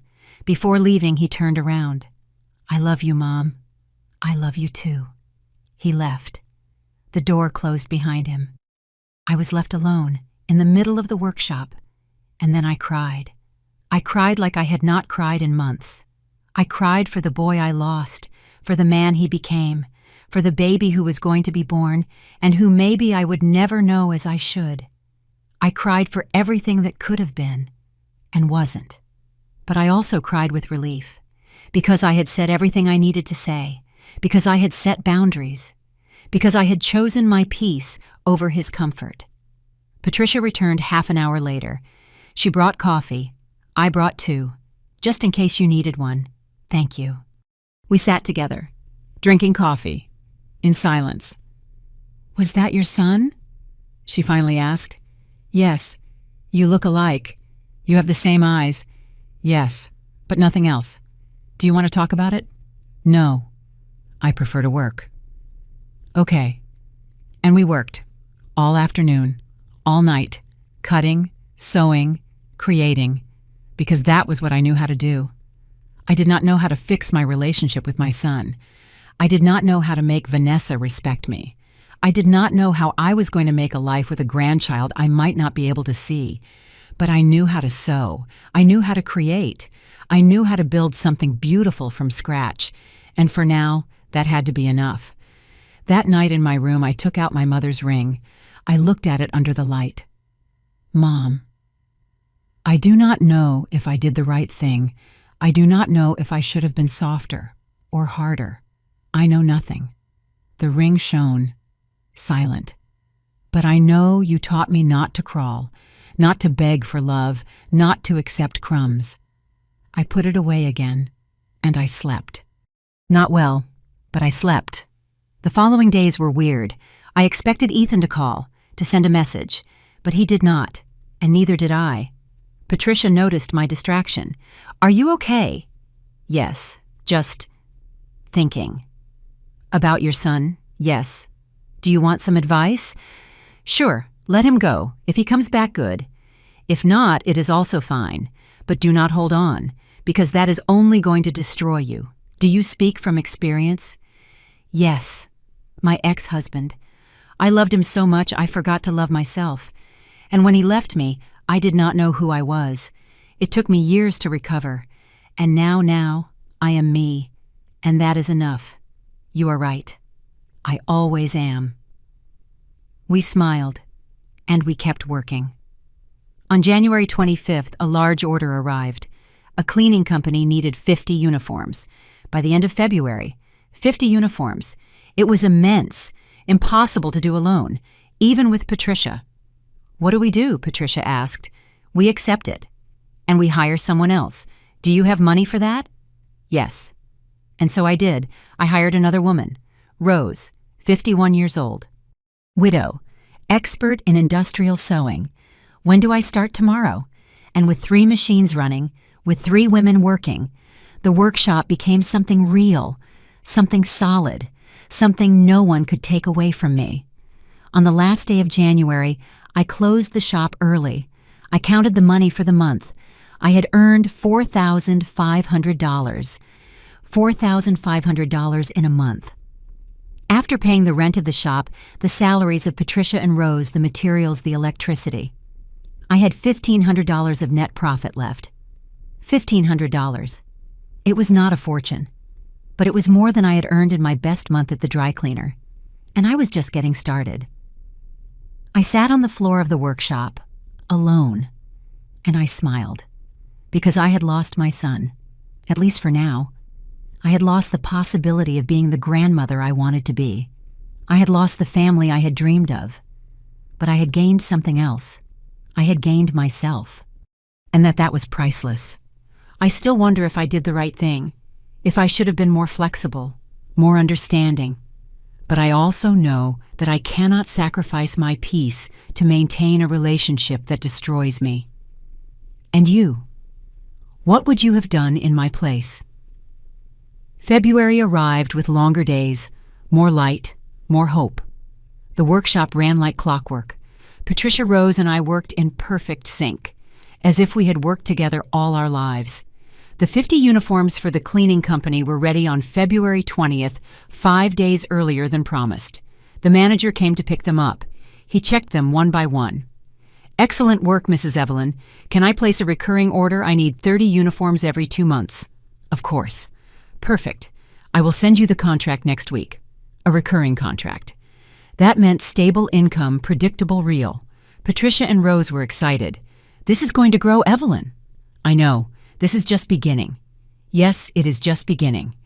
That week I hired a 4th person. Anna, 23 years old, fresh out of a fashion design school. No experience, but lots of talent. "I cannot pay you much, but you can learn and grow with the business. It is perfect. I am not looking for money right now. I am looking for experience." Then welcome. With 4 machines running, with 4 women working, the workshop felt alive. It felt like a home. One day in mid-February, I was cutting patterns when a young woman entered, maybe 30 years old, pregnant, about 6 months. "Excuse me, do you make maternity clothes here? I have never done it, but I can try. It is just that I cannot find anything I like. Everything is very ugly or very expensive. Sit down. Tell me what you need." Her name was Andrea. She was expecting her first baby, a girl. "I want comfortable dresses, but that look good that do not look like I'm wearing a tent." I laughed. "I understand. Let's design something special just for you." I took measurements, showed her fabrics, we made sketches. "How much would it be?" $150 per dress. "If you order 3, I will give you a discount." $400 for 3. "Perfect. I want them." I worked on those dresses with special care. Soft fabrics cuts that adjusted to the body without squeezing warm feminine colors. When Andrea came for them, she cried, "They are beautiful. I feel beautiful. Thank you. You are welcome. And congratulations on your baby. Thank you. I wish my mom could see her. She died 2 years ago. My heart squeezed. She will be with you always in that baby. I hope so." After she left, I kept thinking about Ethan, about his baby, about me. Was I going to meet my grandchild, or was I going to be a stranger in his life? I had not heard from Ethan in 3 weeks. Not a call, not a message. A part of me wanted to call him, ask how he was, how Vanessa was, how the pregnancy was going. But I did not do it, because if he wanted me to be part of his life, he had to prove it, with actions, not words. On February 25th, my 60th birthday, no one remembered. Lucy did not call. Ethan did not call, no one. But Patricia did remember. "Today is your birthday, right? How did you know? You told me a month ago unintentionally, and I wrote it down." "Yes, today I turned 60. "Well, we have to celebrate." "No, I prefer to work. None of that." At 6 in the afternoon, when I closed the workshop, Patricia, Rose, and Anna surprised me. They had bought a small cake, candles, sodas. "Happy birthday, Evelyn." I sang with them, blew out the candles, and cried because these women who had barely known me for weeks had remembered. And my son, my own son, did not. That night in my room, I received a message. It was from Ethan. "Mom, can we talk?" I took 10 minutes to answer. "Yes, about what?" "Can I go see you tomorrow at the workshop?" "Okay, at 5. The next day passed slowly. Patricia noticed my nervousness. "Are you okay?" "My son is coming to see me, and is that good or bad?" "I do not know yet." At 5 o'clock sharp, Ethan arrived. He brought flowers, a small bouquet of roses. "Happy birthday, Mom." "Sorry for not calling you yesterday." I took the flowers. "How did you know it was yesterday? I have always known. But you did not call." "I know, and I am sorry. It is just, I was thinking a lot about everything you told me. And you are right." "Right about what?" "About everything. That I have not defended you. That I have let Vanessa treat you badly. That I have been a coward." I sat down. He sat in front of me. "And what are you going to do about it?" "I talked to Vanessa. I told her things have to change. That you are my mother. That you are going to be the grandmother of our baby, and that she has to respect you." "And what did she say?" "She got angry, a lot. She said I always defend you, that I am never on her side. And what did you tell her?" "I told her it is not about sides. It is about doing the right thing, and that the right thing is for my mother to be part of our life, without conditions, without humiliations." "And did she accept silence?" "No, she did not accept. She said if I insist on that, she is going to go with her mom to Florida, and she is going to take the baby." My heart sank. "Ethan, but I do not care, Mom. I am tired already. Tired of choosing between you two. Tired of feeling like I always do everything wrong." I told her if she wants to go, let her go. "But the baby is mine too, and I am not going to let her take him away from you." I could not believe what I was hearing. "Did you really tell her that?"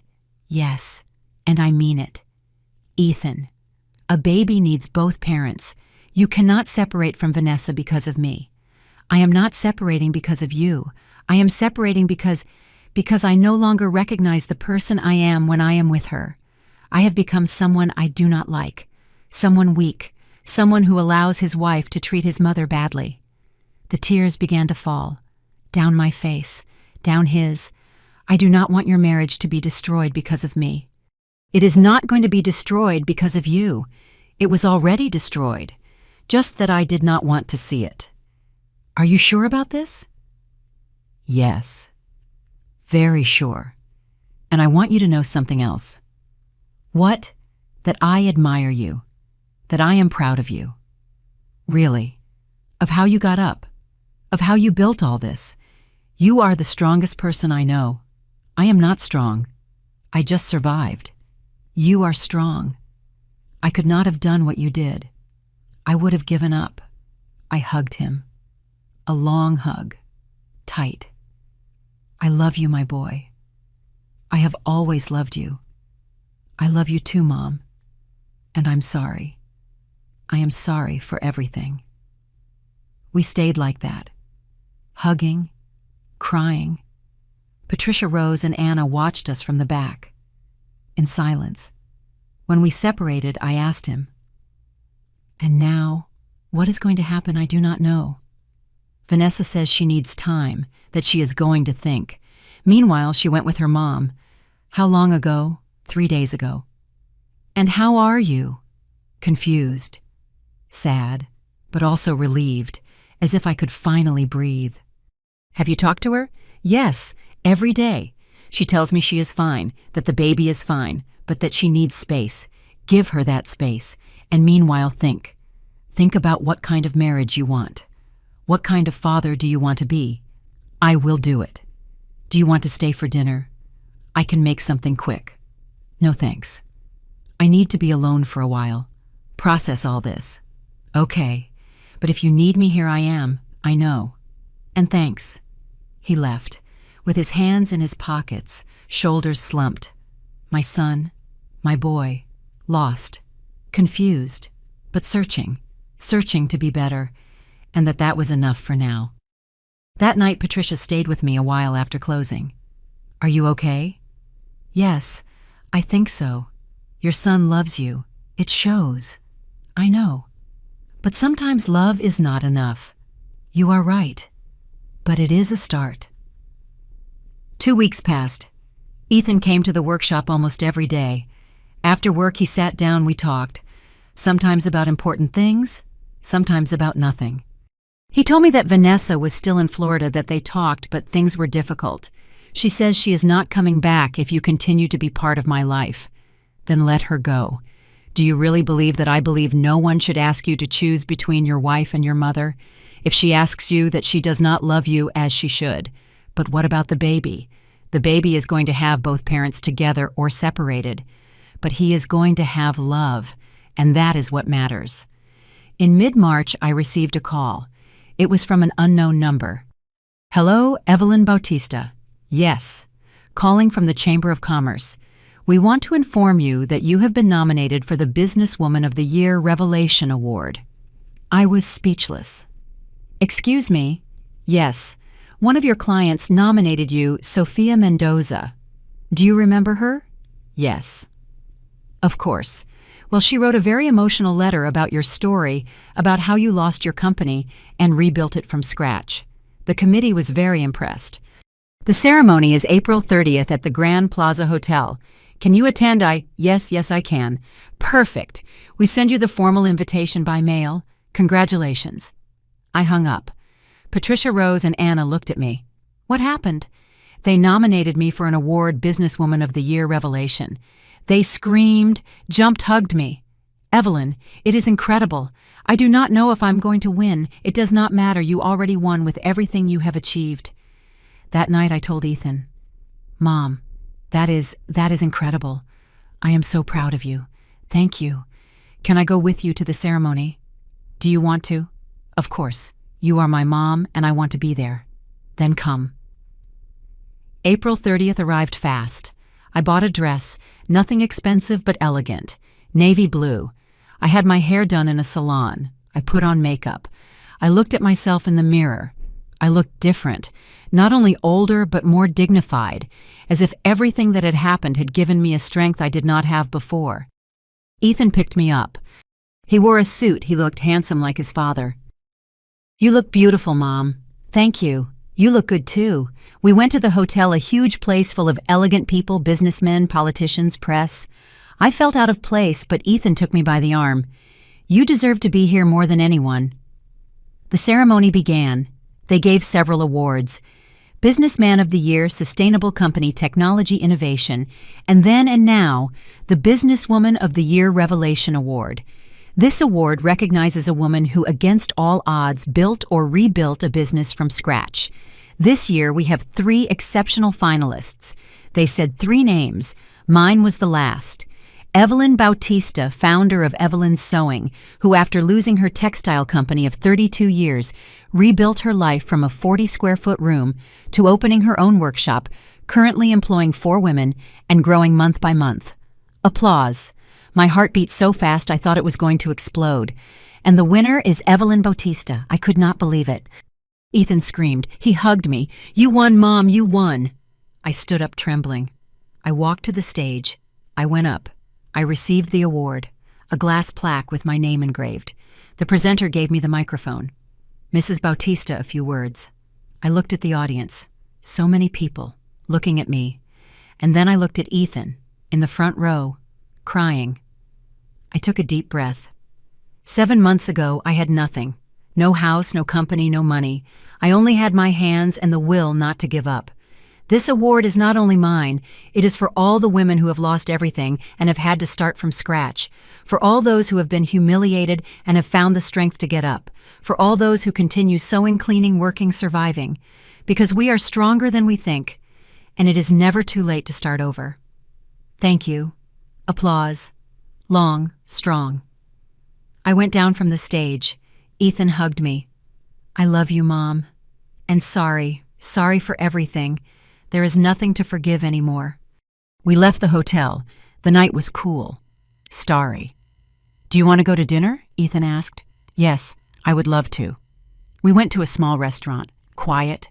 We ate, we talked, we laughed. like before, like when he was a child, when everything was simple. Mom, I have to tell you something. What Vanessa and I are getting a divorce. My heart stopped. Are you sure? Yes, we already talked about it. Calmly, without shouting. And we both agree. It does not work, and bringing a baby into a broken marriage is not fair. And the baby, we are going to share custody. She is going to live in Florida. Me here. But we are going to be good parents, both. And you. You are going to be part of her life, I promise you. And does Vanessa agree? She has no other choice. It is my child too, and I am going to fight for her right to know her grandmother. I hugged him. You are going to be a great father. I am going to try. That night in my room, I put the award on my small table. I looked at it, shining under the light bulb. And I understood something. I understood that this was not the end. It was just the beginning, that I had lost so much, but I had also gained so much more. I had gained myself, and that was worth more than any award. Sometimes life takes everything away from you, just to teach you that you are enough, that you need nothing more than your own strength. Have you also had that moment where everything changes? Tell me. The following months were of constant growth. The award opened doors I never imagined. I appeared in the local newspaper, in business magazines. I was invited to give a talk at a university about entrepreneurship. Me, Evelyn Bautista, giving a talk. In front of 100 students who looked at me as if I were someone important. I told them my story, without filters, without makeup. I told them about the bankruptcy, about the maid's uniform, about the 40-square-foot room. And I also told them about getting up, about not giving up, about finding strength where you think there is none. At the end, a girl approached me, crying. Thank you, Mrs. Evelyn. My mom just lost her job. She has been crying for weeks, feeling useless. I'm going to tell her your story so she knows she is not alone. Tell her she is not alone, never, and that she can start over, as many times as necessary. The business kept growing. In May, I hired 2 more people. In June, 3 others. We were already 9 people working in the workshop, 9 women, all with stories, all surviving, all building something together. Patricia became my right hand, Rose in charge of production, Anna the head designer, and I became something I never thought I would be again. A leader, but not like before, not with the pressure of having everything under control, of being perfect, but with the humility of someone who has fallen and has gotten up and knows that one can always fall again. In June, Ethan called me. Mom, she is born. It is a girl. My heart skipped a beat. How is she perfect? 7 pounds, black hair, huge eyes, and Vanessa good, tired, but good. What is her name? Elena. Elena Evelyn. My voice broke. Did they name her after me? Yes, it was my idea. And Vanessa accepted. Thank you. Thank you, my love. Can you come meet her tomorrow? At the hospital. Is Vanessa okay with it? Yes, we talked. And she wants to start over. With you. With everything, really, yes. She says that the pregnancy gave her time to think, to understand many things, and that she wants Elena to have her grandmother in her life. Okay. Tomorrow I go. The next day, I arrived at the hospital with a small gift, a little white dress I had sewn myself, with hand embroidery. I knocked on the room door. Ethan opened. Come in, Mom. I entered, and there was Vanessa, in the bed, with her hair tied back. No makeup. She looked different, more human, more vulnerable.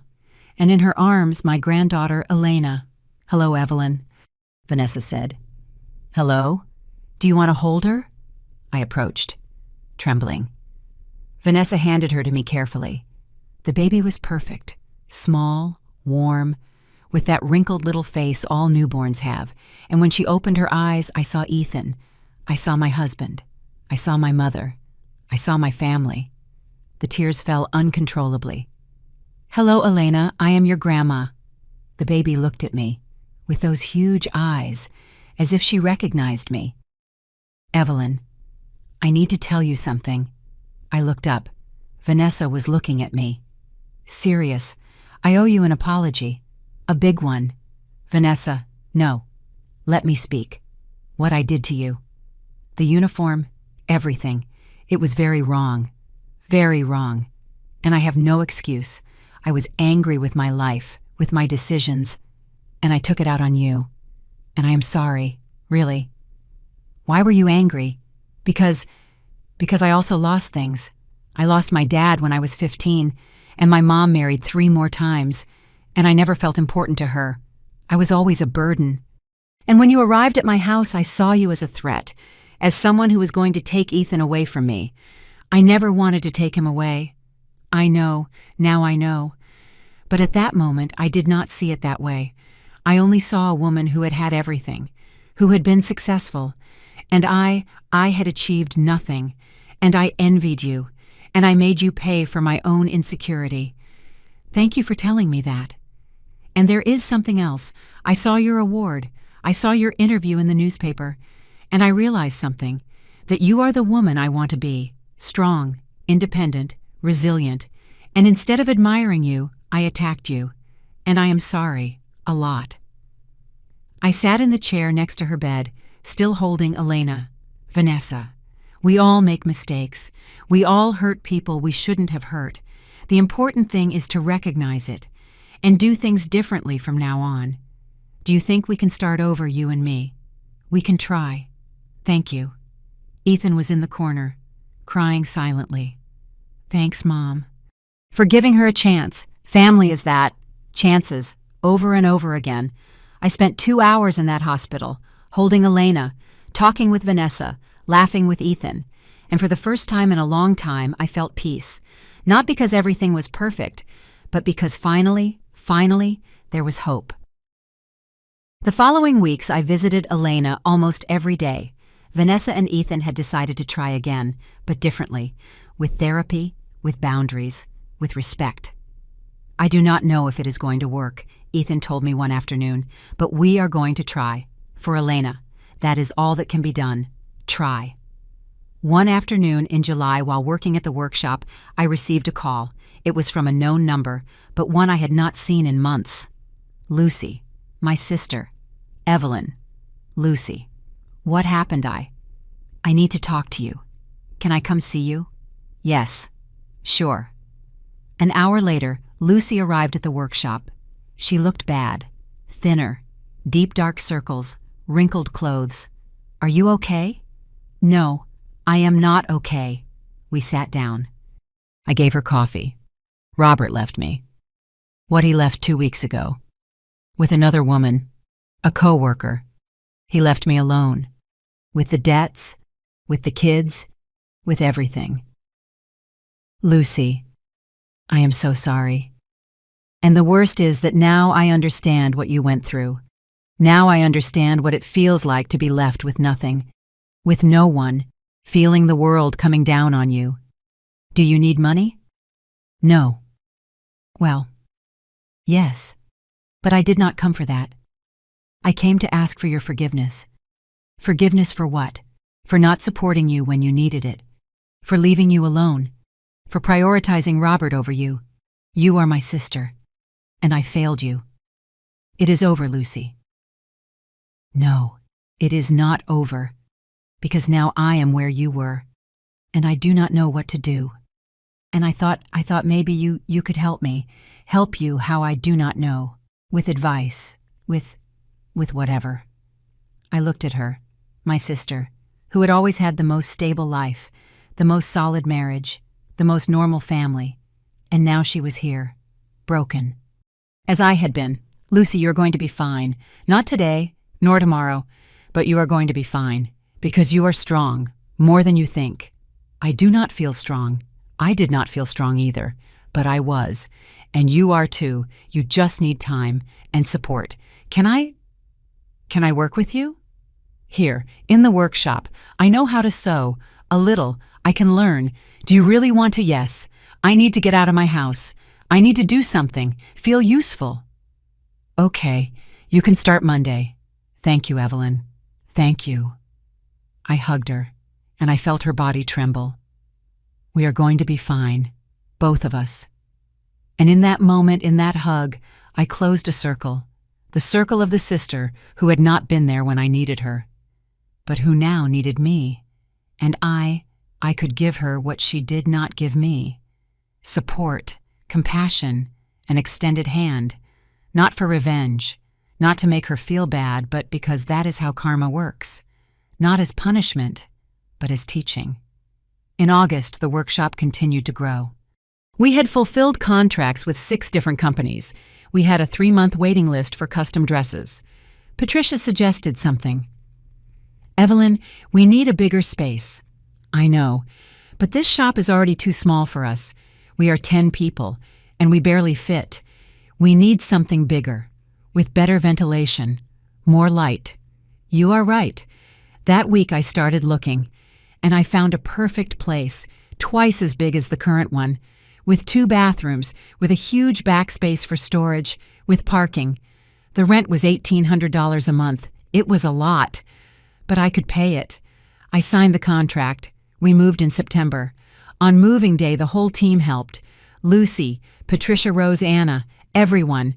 We carried machines, tables, fabrics, racks, and when everything was installed in the new space, we stood watching. "Look at this," I said. "Look what we built." "What you built," Patricia said. "No, what we built together, all of us."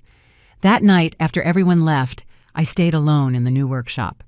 I walked through the space, touching the machines, the tables, the clean walls, and I thought about the whole journey, from that 40-square-foot room to here.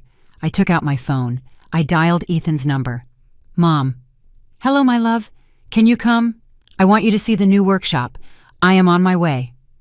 Half an hour later, Ethan arrived, with Elena in his arms. "Wow, Mom, this is incredible." "Right.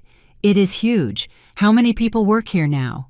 10, including your Aunt Lucy. Lucy works here. Yes, for 2 months now. And how is that going?" "Good. She is learning, and she is healing, as I healed." Ethan handed me Elena.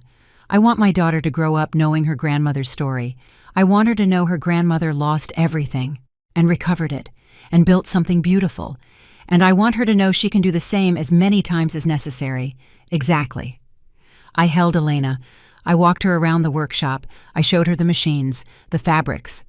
"Look, Elena, all this is because your grandma did not give up, and you are not going to give up either. Never. Because warrior blood runs in your veins."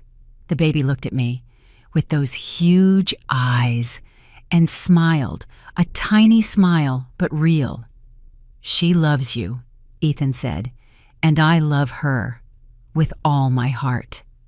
That night in my new apartment, because yes, I had already rented a real apartment with my own kitchen and bathroom, I sat on the sofa.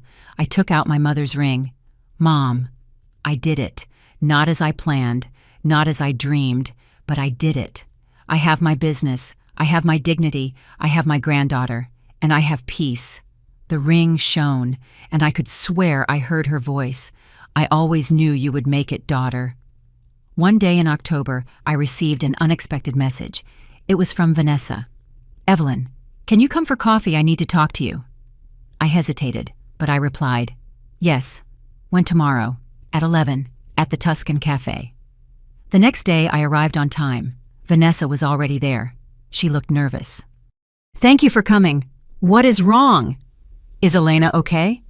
"Yes, she is perfect. It is about something else." "What?" "My mom is sick. Cancer, advanced stage. Doctors say she has maybe 6 months left. I am so sorry. And I do not know what to do. Because my relationship with her was always complicated, as it was with you at the beginning. And now that she is dying, I want to fix things. But I do not know how. Are you asking me for advice?" "Yes, because you forgave unforgivable things, and I need to know how you did it. It was not easy, and it was not fast. But I understood something. I understood that forgiveness is not for the other person. It is for you, so you can move forward without carrying that weight." "And how do I start?" "Talk to her. Tell her what you feel, what hurt you, but also tell her you love her, that you forgive her, even if she does not ask you to, because when she goes, you will not have another chance." Vanessa cried. "I am afraid. We are all afraid. But regret hurts more than fear. Thank you, Evelyn, for everything. For being the example I needed. I am not an example. I am just a woman who learned to get up. That is more than many achieve. We said goodbye with a hug, long, sincere, and I understood something. I understood that karma is not revenge. It is not seeing who hurt you fall. It is seeing who hurt you grow. It is seeing that person learn, change, evolve, because when they grow, we all grow. In November, 6 months after receiving the award, I was called by a TV network. Mrs. Bautista, we want to do a report on your story, a 30-minute special. Are you interested? I do not know. For what? To inspire other women, to show that one can start over. Okay, I accept. They filmed for a week, in the workshop, in my house, with my team, with Elena, with Ethan. The report aired in December, prime time. I watched it alone, in my living room, with a cup of coffee, and I did not recognize myself. The woman on the screen was strong, confident, successful, but also vulnerable, human, real. At the end of the report, they put my final words. To all women who are going through something difficult, who feel they can no longer go on, I want to tell you something. Yes, you can. You always can, because we are stronger than we think, and life always gives second chances to those who earn them. After it ended, I received hundreds of messages from women who had lost jobs, marriages, homes, children, from women who thanked me for sharing my story, from women who said I had given them hope. And in that moment, I understood the purpose of everything, the purpose of the pain, of the fall, of the reconstruction. It was not just for me, it was for everyone, to show that it is possible, that it is always possible. One afternoon, while I was closing the workshop, someone arrived, an older woman, about 70 years old, with a cane. Mrs. Evelyn. Yes, I saw your report, and I wanted to meet you. Nice to meet you. How can I help you? I do not need help. I just wanted to thank you. Thank you for what? For reminding me that I am not finished. I just lost my husband. After 50 years of marriage, and I thought my life had ended. But you reminded me that I can start over, at 70 years old, and that is priceless. My eyes filled with tears. It is never too late. Never. I know. Now I know. Thank you. She left, with her cane, but with her shoulders straighter, and I stayed there, at the door of the workshop, watching the street, watching my life. And I smiled, because karma is not punishment. It is justice.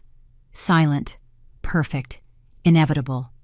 I had lost everything, and they had taken it from me with humiliation.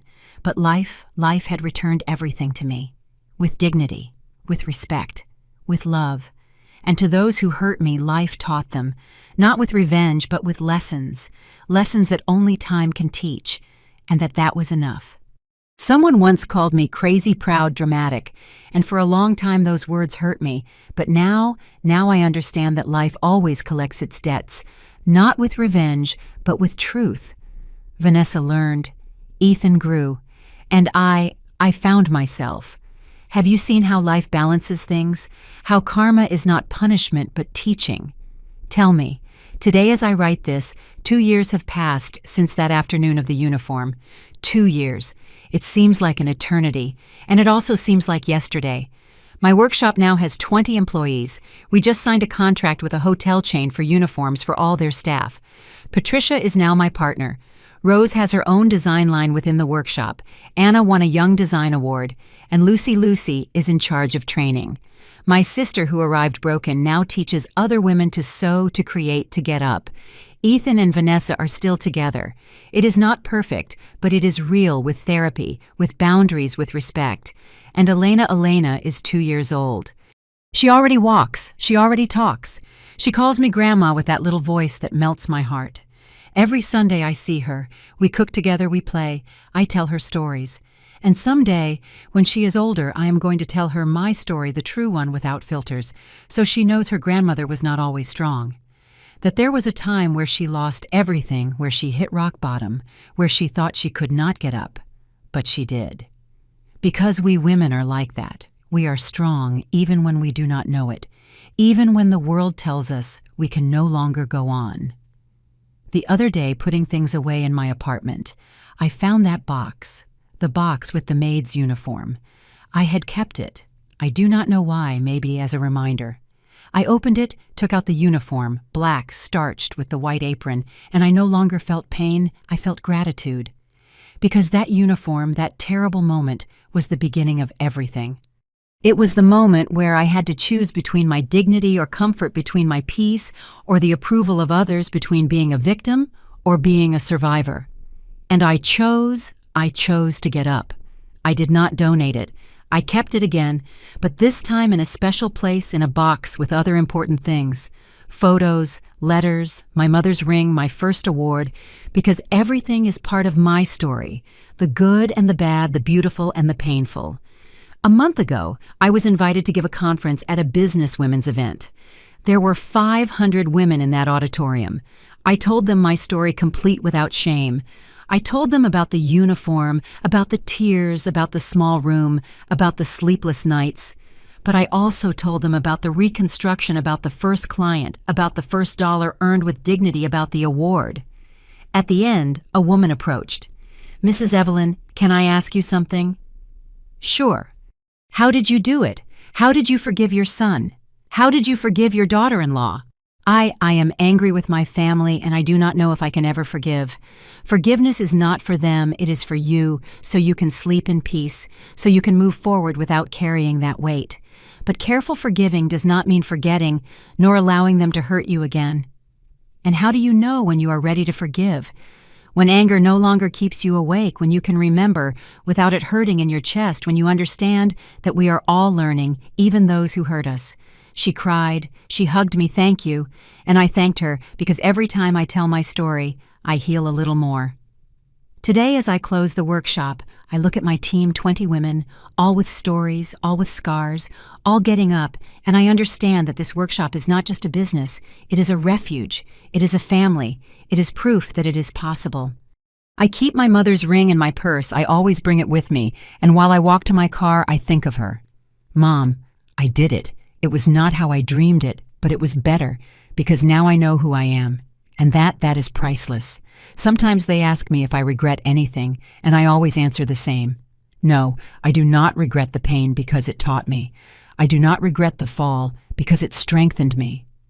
I do not regret losing everything because I found myself. And that is the greatest lesson, that you can lose everything, your house, your company, your family, your security. But if you do not lose yourself, if you do not lose your dignity, then you have lost nothing, because everything else can be rebuilt as many times as necessary.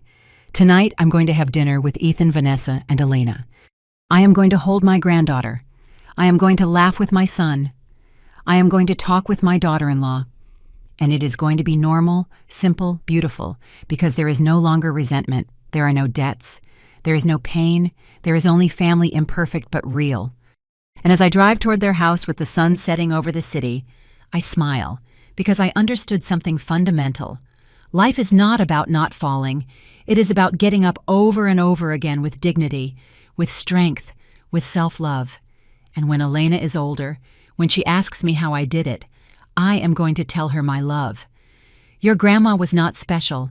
She did not have superpowers. She only had two things: her hands and her will not to give up.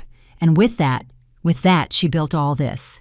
And I'm going to give her my mother's ring, and I'm going to tell her this ring passed from your great-grandmother to me, and now it passes from me to your mom, so that someday it will be yours. And when you use it, remember, the women of this family do not give up, never, because warrior blood runs in our veins. I arrive at Ethan's house. I ring the doorbell. He opens with Elena in his arms. "Grandma," the girl screams. I hold her. I hug her. I cover her with kisses. And in that moment, in that hug, I understand that everything was worth it. Every tear, every sleepless night, every moment of doubt, because it brought me here, and here. Here is fine, better than fine. It is perfect. If my story helps a single woman open her eyes to get up, not to accept crumbs, to value herself, to understand that always, always there is a way to start over, then it will have been worth it. Every blow, every tear, every moment of darkness, because the light always comes. Always. You just have to stay standing long enough to see it. Thank you for listening until the end. If this story touched your heart, share it. Because maybe there is someone who needs to hear that she is not alone, that she can get up, that she can start over. Subscribe and activate the bell to hear more stories of women who transformed their pain into wisdom every day. A woman haim them. Life lesson. God bless you, and remember, it is never too late to start over. Never.